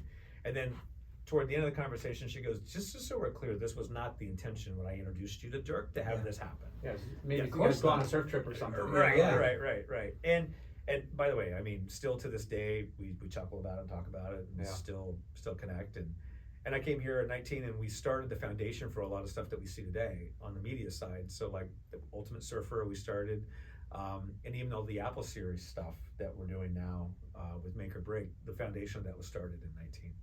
That's awesome. Make or Break is fucking insane. Oh, thank you. Yeah. You'll love season 2. We're just about done with it. And Obviously, we got one more episode to shoot with the finals. And it's funny, and obviously being fans of, the sport and the broadcast and everything, it's, we have friends, Jake Patterson that would do his joke tales and stuff, and behind the scenes, everybody, the content is everything, like the winner, whoever wins is great in the contest and the format or whatever, but it's the behind the scenes and the travel and intimate things that you wouldn't see. Yeah. In a magazine or it's reality TV without it being staged. It's just real and raw, and it's like kind of gets you into those people's like mindsets. And it's cool. and I think what we tried to do with that show with our producing partner Paul. So Paul, James, and I EP the show, and they were obviously with Box to Box, and I give Paul a lot of credit because when I was just running the studio, he called me. And they were having huge success with Drive to Survive, and they called wanting to do the show. They suck out surfing. They saw the opportunity themselves as producers, so that started in a good place of us saying, "Hey, do this." And the way we approached it was that I'm just going to really work to get acceptance from the surfers to have them give you access to your life, and we wanted to make a show that was 80+% narrative driven and 20% surfing. And I think for a lot of people at the company, when we started seeing the first cuts of Make or Break, they were a little like, whoa, I thought this was a surfing show. And I'm like, oh no. This is a character show. Yeah.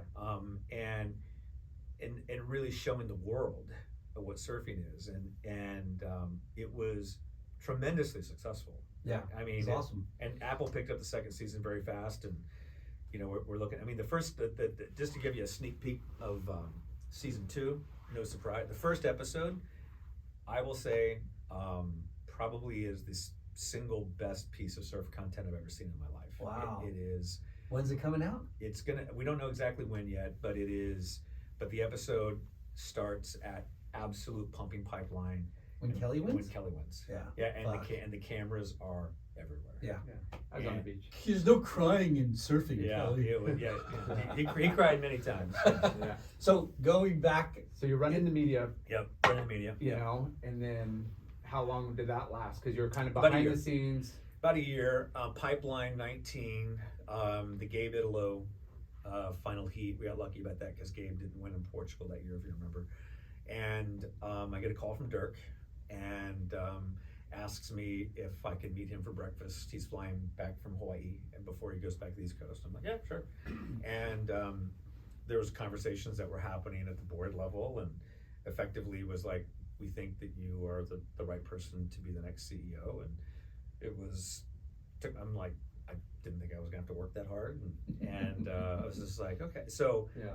you know, obviously it was like, what a amazing opportunity. And you know, the sport was in a good spot in 19. Yeah. It wasn't great to be, and what I mean by that is really, I look at it and say that from the solvency and the stability of it going forward. You know, to me, when I take a step way back when I became CEO, one of the things that I really want to be able to say, if my job ends today or ends tomorrow or 2 years from now, is that, you know, we've moved the sport forward. Yeah. We've made it sustainable, and that there's a pathway not only for our existing athletes, but I think about all these young and up and coming kids that want to have a career in professional surfing.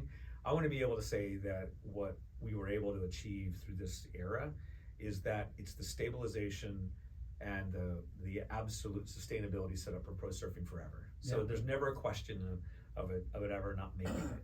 And so I kind of like looked at that, because you get to a place in your life where even when you're going from Seattle and all these places, it's like you do things for a lot of different reasons, and money's one of them for sure. In this case, the work here to me is more meaningful, because I feel like what we have an opportunity to do, and I feel like what we have done, frankly, is really affected change globally and affected the sport globally and created more opportunities. And we're not done with that yet. But you know, I say all that was kind of going into it. That was January of 20. 90 days to the day the press release drops, COVID hits. And now all of a sudden, I'm thrust with trying to navigate the company through COVID, which was clearly not on the vision board of what I signed up for.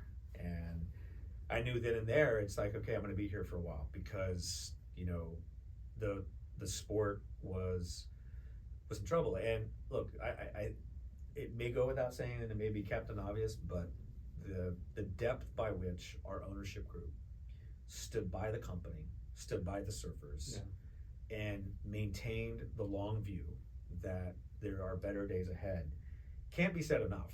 And it would have been real easy for like every other company in the world and every other company that just to be like, nah, we're just going to pack it up and tell everybody to come back in a year. Yeah. We never did that. We never did that. And I think what we see in the tour design today, with the finals last year, the finals this year, the mid-season relegation line, how we're thinking about new venues, where we're going, all the things that the Challenger Series thinking, return to the QS in terms of regions and things of that nature. That is the benefit of us working through the years of COVID. Yeah. Really. A lot of downtime. Well, what doesn't kill you makes you stronger, right? Totally. So going back to Duma's question. Yeah.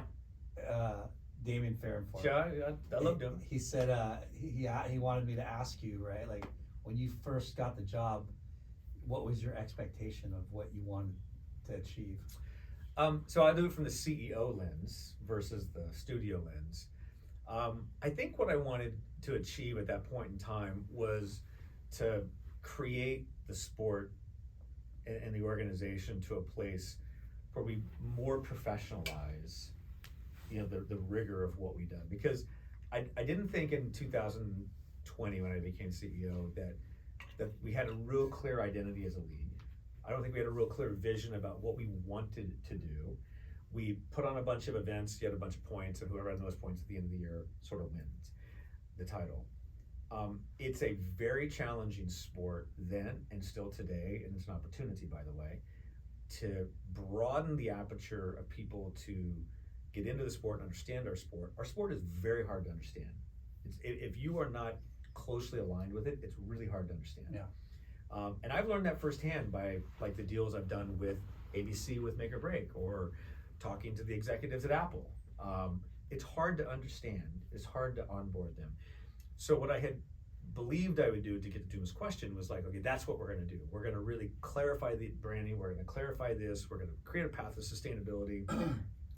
And what I thought we were going to do was to create a platform and a program that I had this thesis when I was the content guy in 2019, that over the course of the challenge of the CT, we had roughly 65 days of live competition, kind of is what it was roughly. For the year. For the year. And you know, if you look at the traffic and consumption levels, because I look at the data, it's like big peaks, big valleys. Yeah. And so to me, it was like part of all those programs we did back in 19 was like Brilliant Corners and all these different shows that we were doing were aimed at addressing the other 300. So what I had thought was, oh, we're gonna make the like ultimate portal for surfing, and just sort of do that. And that was kind of what I went into it. And I think that the benefit, again, of our chairman of the board is a guy named Andrew Wilson, who's the CEO of EA Sports. I mean, wickedly smart guy. And I remember EA Sports? Yeah, it makes all the video games. And he's been a great mentor to me. And one of the things he said to me in one of our board meetings going into the pandemic is never waste a crisis. And the pandemic was a crisis. And I think what it allowed us as a team to do was get back to some super core fundamentals. And I think we're seeing some of the benefits of those today. The first one was what matters most is the crowning of world champions and the validation and the sanctity of what that cup means. Yeah. And that wasn't necessarily the driving thesis of the organization in 2018, 19, 20. It was about a lot of other things. Yeah. And it was very unfocused. Yeah. And then so that was number one. And then number two, it's about the championship tour. It's about the world's best surfers and the world's best waves. And you got to get those two things right. Yeah. And it's like, if you can't get, if those two things are not solid, everything else falls apart. So we dug into that. And that's why a lot of those ancillary shows that you guys saw went away. And all the productions that we do, like the Make or Breaks and stuff, all kind of happen, off the platform, as we call it, off platform.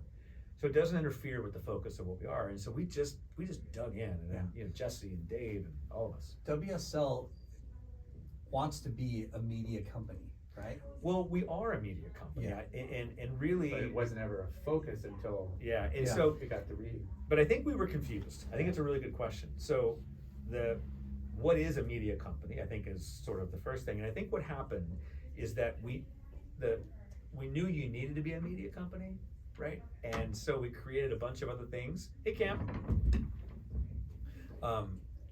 We were creating all this other sort of content. But reality of it is that we're the core business. We are a sports league that is fueled by a media company around it. And I think the conflation and confusion, back in 19 and 20, was that we're a media company that has a sports league. And that sequencing may seem very small and not that significant, but if you pragmatically think about it, like, again, the turnaround guy, right? Yeah. It's really important to get it right, because what it does is it starts unlocking things. For example, if the most important thing you do is crown a world champion, then the second most important question is, how do you do it? Yeah. And then that becomes the debate of whether or not. This is fucking awesome. No, it's a great insight of like how these transitions and changes come about. And so everything. So I'll tell you a story, and we'll get to the cut and get to because everything's done with fan progression and the business in mind. Yeah. And so I remember vividly, as you guys probably do and all your listeners do, that when we sat there at Pipeline and we had a minute to see that the winner of the Italo and Gabe was going to be for the world title, it was one of the best moments in pro surfing. Yeah. So huge. It was so huge. Okay, so I say, all right, we had 90 minutes, maybe an hour's notice to know that the last heat of the year would determine the showdown. Was a showdown. Yeah. When I became CEO, Pat O'Connell was still our head of Tours and Comp before Jesse took over. And there had been talks about a one-day surf-off that dated back to 2017 in Tabby. And there was a lot of rumors about it. And I said, that is going to be what we do. And we charted a course about the finals. And then it was discussion about the format. So the first question is, how do we emulate that? So how do you, because from a fan experience, that is like, can't beat that. Can't beat that, Yeah. right? You want 1 and 2 battling it out. Right, and winner take all, right? In the venue, on the day. Now, I am very clear that there are a lot of people still who prefer the old way. And by the way, I totally respect that and understand that. I kind of prefer the old way. And I get it. I sort of understand it. Yeah. And so, but then, as we're talking about it, I lean to the other way too. Yeah. Just here's a couple things were floating in my head when you're talking. Sure. It's like, you know, the WSL, for it to prosper and be successful, it has to be a media company. yes, And it has to be a sports league. correct. Like both those things have to happen, right? Correct. And then you have somebody like Red Bull, Yep. who's really just a media company. It's Yep. not really a drink. Yeah. I mean, well, it's a they'll drink. they'll tell you it's a consumer company, but yes, Yeah. yes. But I mean, what they've done and accomplished is phenomenal, 100%, right? 1000%. So if you did what they're doing, but with the league more, you know, because honestly, like you guys get criticism about everything, right? Which Are you kidding? I haven't noticed. But Well- it's a sport. There's a sport component to Yeah. any sport. Yeah. There's a world champion. There's a champion. There's But- a final. There's also like you need that. Ultimate Surfer, right? Yeah. Hate it or not, I fucking think it's needed. Yeah. You want to have something like that as a vehicle to reach people that would never reach it, That's right? Like that's Olympics, exactly right? Like the 100%. Olympics, you know, all this stuff is additive. all the stuff is additives, but it also fuels the fire of like non-endemic people that might become, you know, Fans. interested, might become fans. Because so all those things are needed, all in Yep. with the more like raw, Yep. real stuff, and then superfluous, funny, like it or not, stupid shit. Yeah. Or hey, that's cool. Like, Yeah. there's people that I know that are, you know, Yeah. they like text me and they're like, dude, how funny was that? I'm like, Yeah. you're watching it? Yeah. And they're into it. No, So it's totally true, and I think that, you know, I mean, you know, back to the sort of the insights question about the finals, right? Is like, you say, okay, we're going to determine the world champion this way, and then, okay, how is it actually going to be done? And that's when you come up with, and Travis Logie, you guys know Travi. Yeah. Yeah. Travi was one of the original architects of that format, which I think is a genius format. it's cool. And It works. it works, and then we can talk about my anxiety of last year if we want. We'll get to there in a second. And then it's sort of like where, and that became a really interesting thing. And this was probably one of the biggest controversial things we did, because Pipeline was the very end, as every year as we know. Yeah. And the women were never there, and the women were at Honolulu. Now, what a lot of people probably don't know. Well, a lot of people do know, obviously, equality and inclusion is a big part of what we do, you know, and it's a hallmark of our organization. Equal pay for equal work, men and women are surfing the same waves, that's an important part. In Hawaii, actually, it's actually a law for permits. So even if we weren't doing that, we weren't going to be able to be getting the Hawaii permits in the future unless you actually run a women's division anyhow. A lot of people don't know that. But the ones who are close to it, they do. There was a proposition that was passed. Keala Kennedy was very out front of it, and we were very supportive, obviously. So we knew that women were heading to Pipeline, and we knew that women were heading to Bowl because it's the Olympics in 24. Mm-hmm. And so that was always in the back of the mind. And then you're like, okay, well then where do you want it? Where are you actually ending it? Because you can't just put Pipeline at the end for the women who have never surfed it for the world title. Yeah. That just is not fair. And we started talking about it, and there was a handful of places that obviously popped to the top of the radar screen that are tremendously high performance waves, that are tremendously equal, that offers rights and lefts. And there's not many of those in the world. Yeah. There really isn't. And lowers kept coming up, and trestles kept coming up, kept coming up. And then we're like, okay, what time of year we want to run it? And we were like, we'd like to be able to try to run it from a media company perspective in that sweet spot of before pro football and college football gets started, and baseball really hasn't gotten into the playoffs. And September and August, at least in the States, in the biggest media market in the world, a little bit of a doldrum. Yeah. So a little bit of opportunity. And the waves are good. And so then you look at the fact that it's the best time of year, and you've got south swells rolling through, and so then we established trestles, and then it's like, well, what are we doing with pipeline? Because our permit was always in December, and then it was this huge discussion because there was a lot of conversations we had that you can't not end at pipeline, and I'm like, well, let's start at pipeline. And so once we sort of broke that, then it sort of unlocked the calendar to sort of what it is today. People are so, they get stuck in their old ways and they're afraid of change. I'm one of those guys. You're more of a purist, for sure. Yeah. And I appreciate that. And I love, though, what it all boils down to. If there's waves in a fucking contest, no one complains. Yeah. Yeah. So that's all. We talk about it boils down to we talk about it all the time. All the time. And I'm sure you guys see it too, when you're looking at the stats and the ratings and like the viewership, and it's like when there's freaking pumping waves, everybody's happy because it's equal fair game. Everybody's getting opportunity. So it's funny. So this kind of brings us to the cut.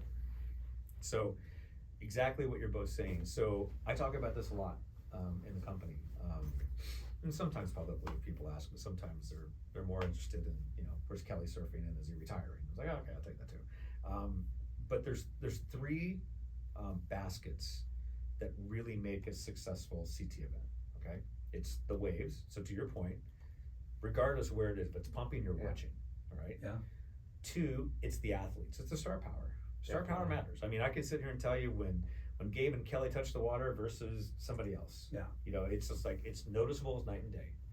Now the third is one that is really important to this discussion, and it's what our Chief Marketing Officer, Sarah, talks about. It's stakes. What's on the line? And what happens now, because the way the tour is designed, you've got clear narratives all year because we've integrated the structure.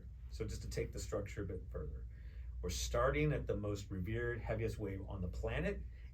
And as a purist, you'll know this, where you're almost assured the waves are better in late January than December anyway. Yep. Yeah. Okay, as evidence this year. Okay.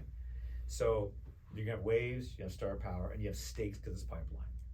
Then all of a sudden, at the 5th stop, we're relegating a third of the tour to the Challenger Series, which means this notion that you're going to have slow starts is out the window. The viewership for Bells and the viewership for Margaret, and by the way, Bells didn't have great waves. Yeah. But we had good athletes and we had a massive stakes. And Margaret, we had one good day, but the stakes were massive. Were 2 of the best events we had ever had in the history of data recording. Wow. Because of the stakes. Yeah. Okay. And again, all the tension and everything, and that happens with what happened there.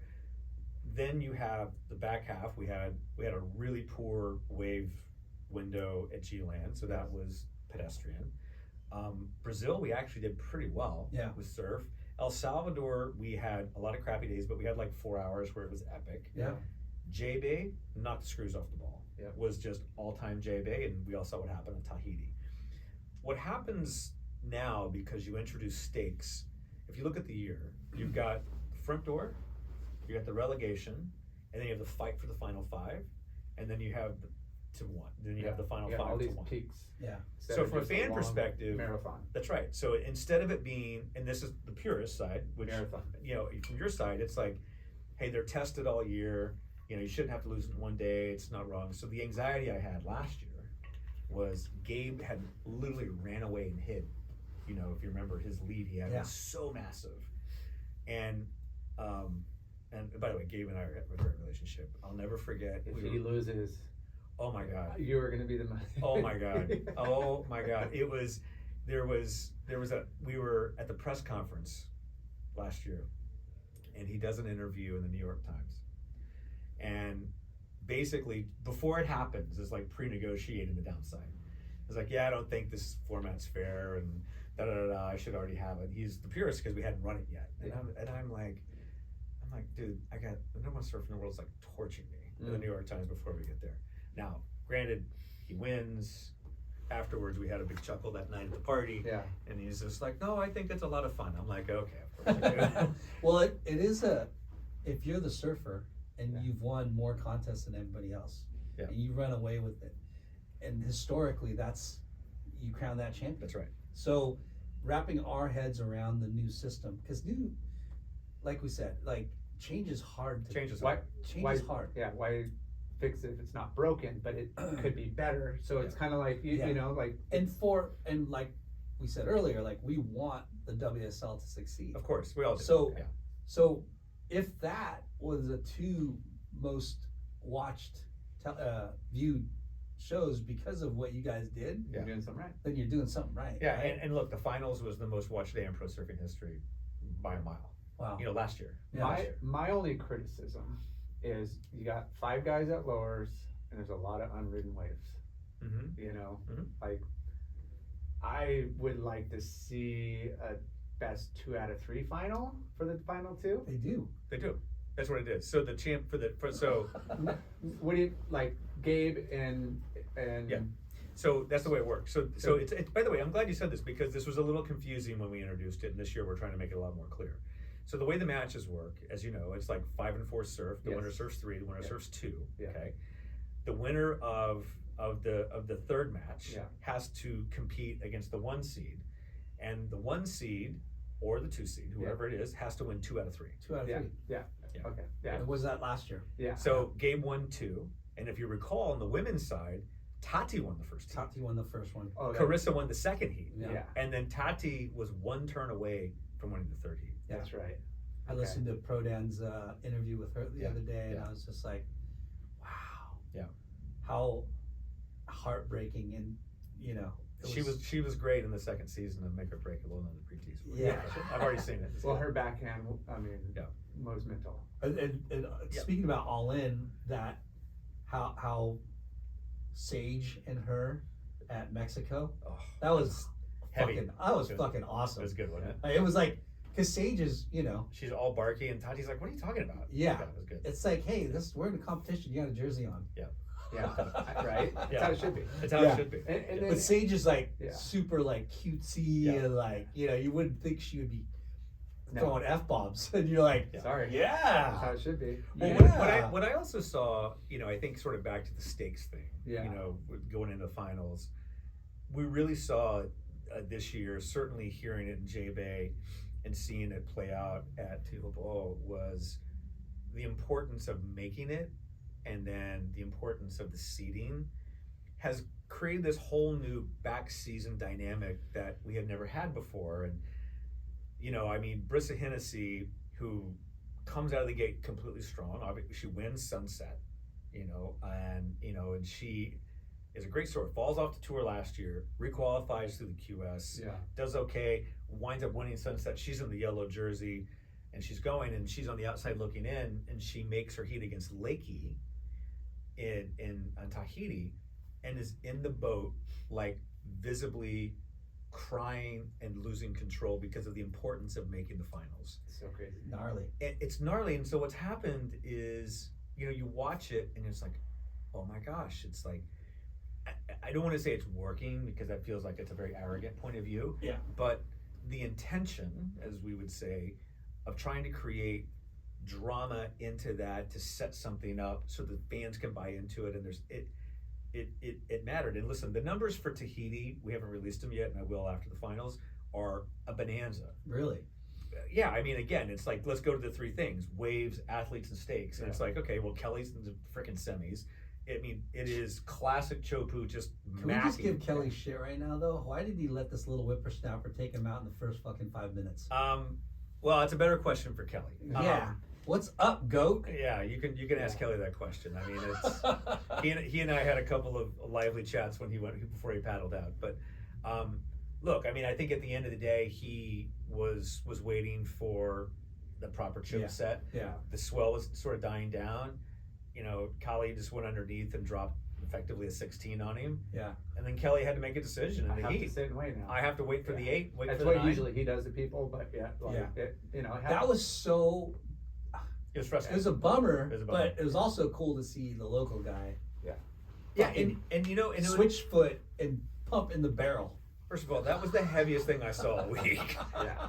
You know, it was the heaviest thing I saw all week. And what I love about that kid, and he was so good, Yeah. is that, you know, Miggy was great and gracious and obviously won. And that kid got in the boat, and you would think, okay, I'm a walk cart, I'm a kid, it's Chopu, da da da. And I just made my final, like, he was happy. He was so pissed and so angry. Yeah.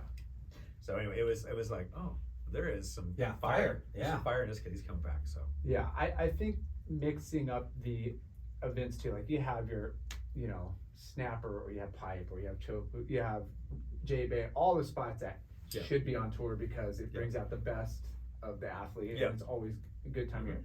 Mixing up some of those, you know, contests that you did El Salvador, Yeah. you know, which is great. Yeah. Changing it up, you know, because there's, you know, there's so many veterans on tour that you're like, well, you know, they know this place like the back of their hand, and when you mix in a new spot, kind of evens out the Spices playing it field, up, but right. spices it up. I think that would. Listen. I think you should expect that is a big part of what we're thinking. Is like, look, there are.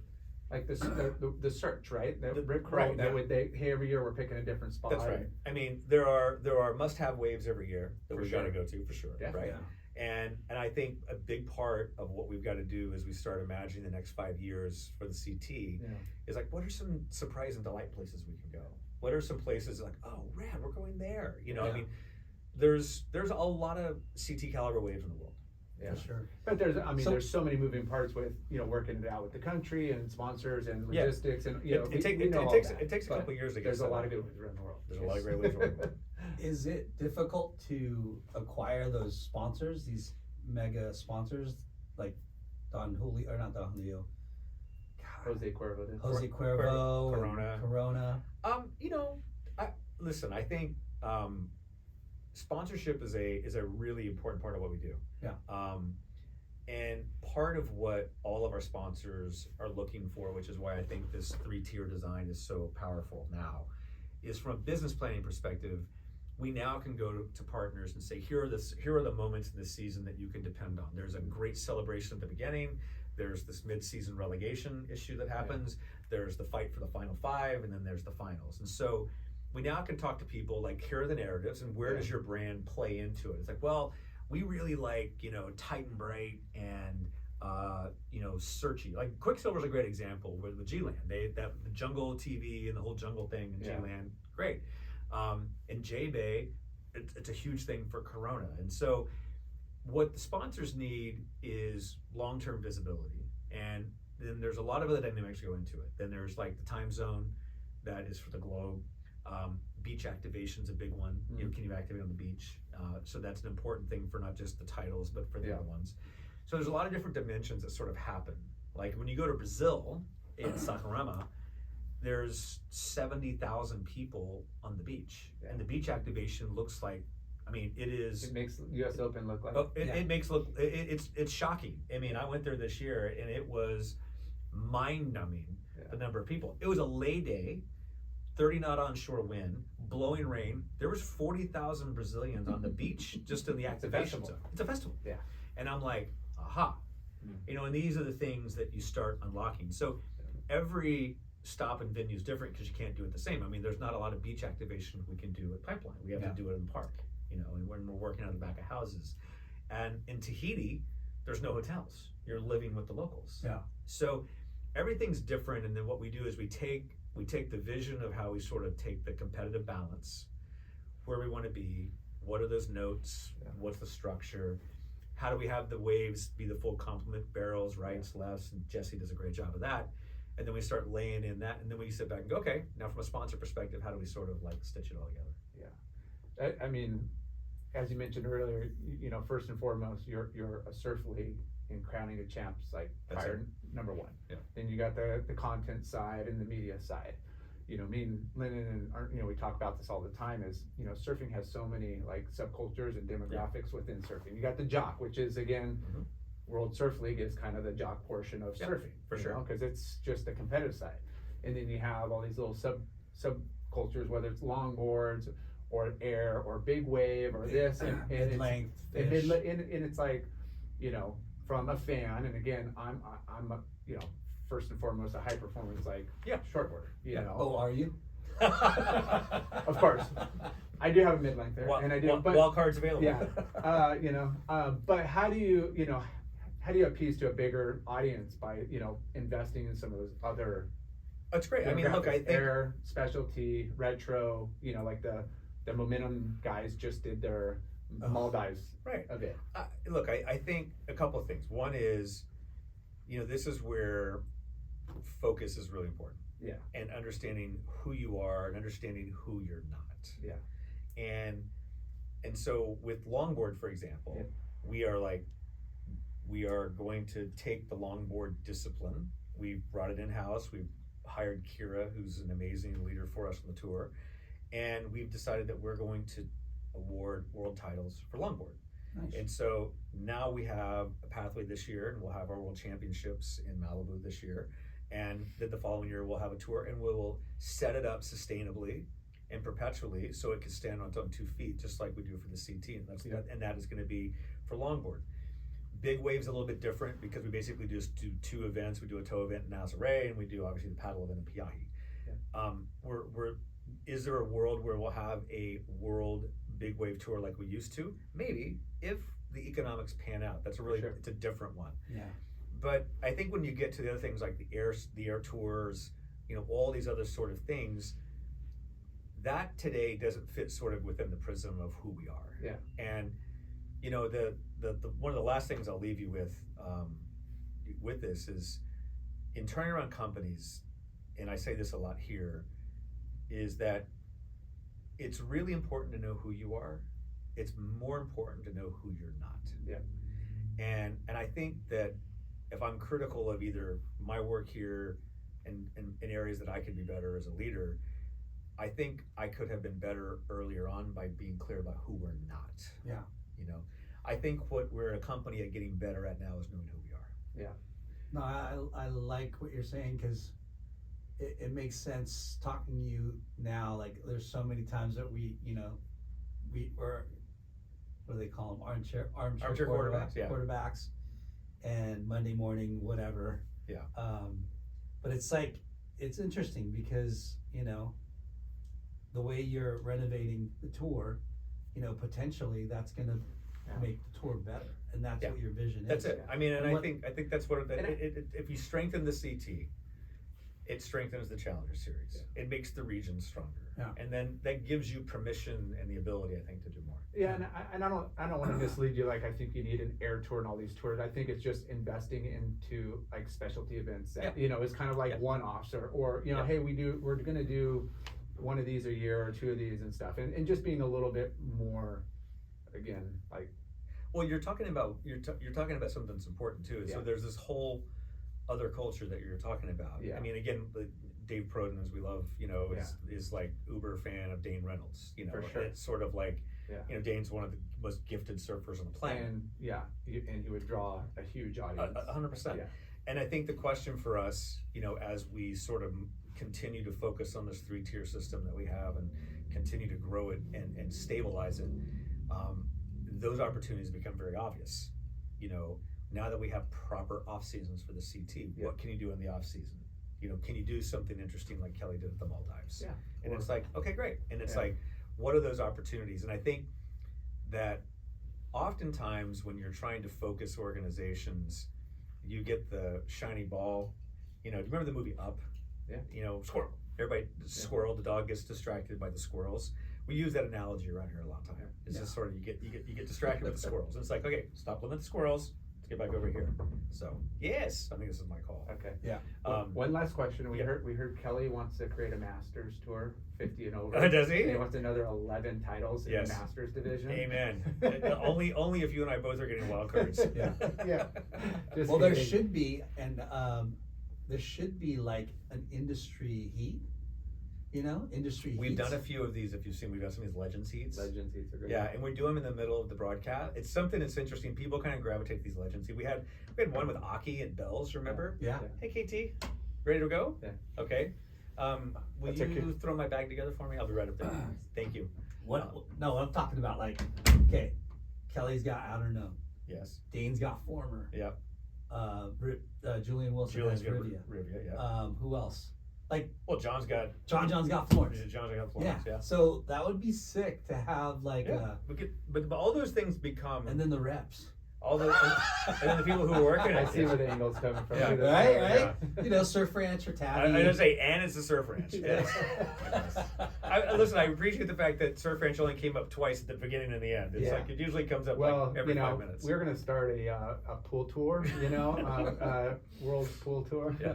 Well, guys, this was Yeah. tremendously We know you fun. gotta go. Yeah. You're a busy man. Dude. We appreciate all the time, and Yeah, this was that very was interesting. that was awesome to hear your background, and Well, thanks for the you opportunity. know, it was really cool to hear what your vision is for Well, thanks. WSL, and I appreciate it. we're fucking surf turkeys. Yeah, Like, and we all a lot are. of- We all are.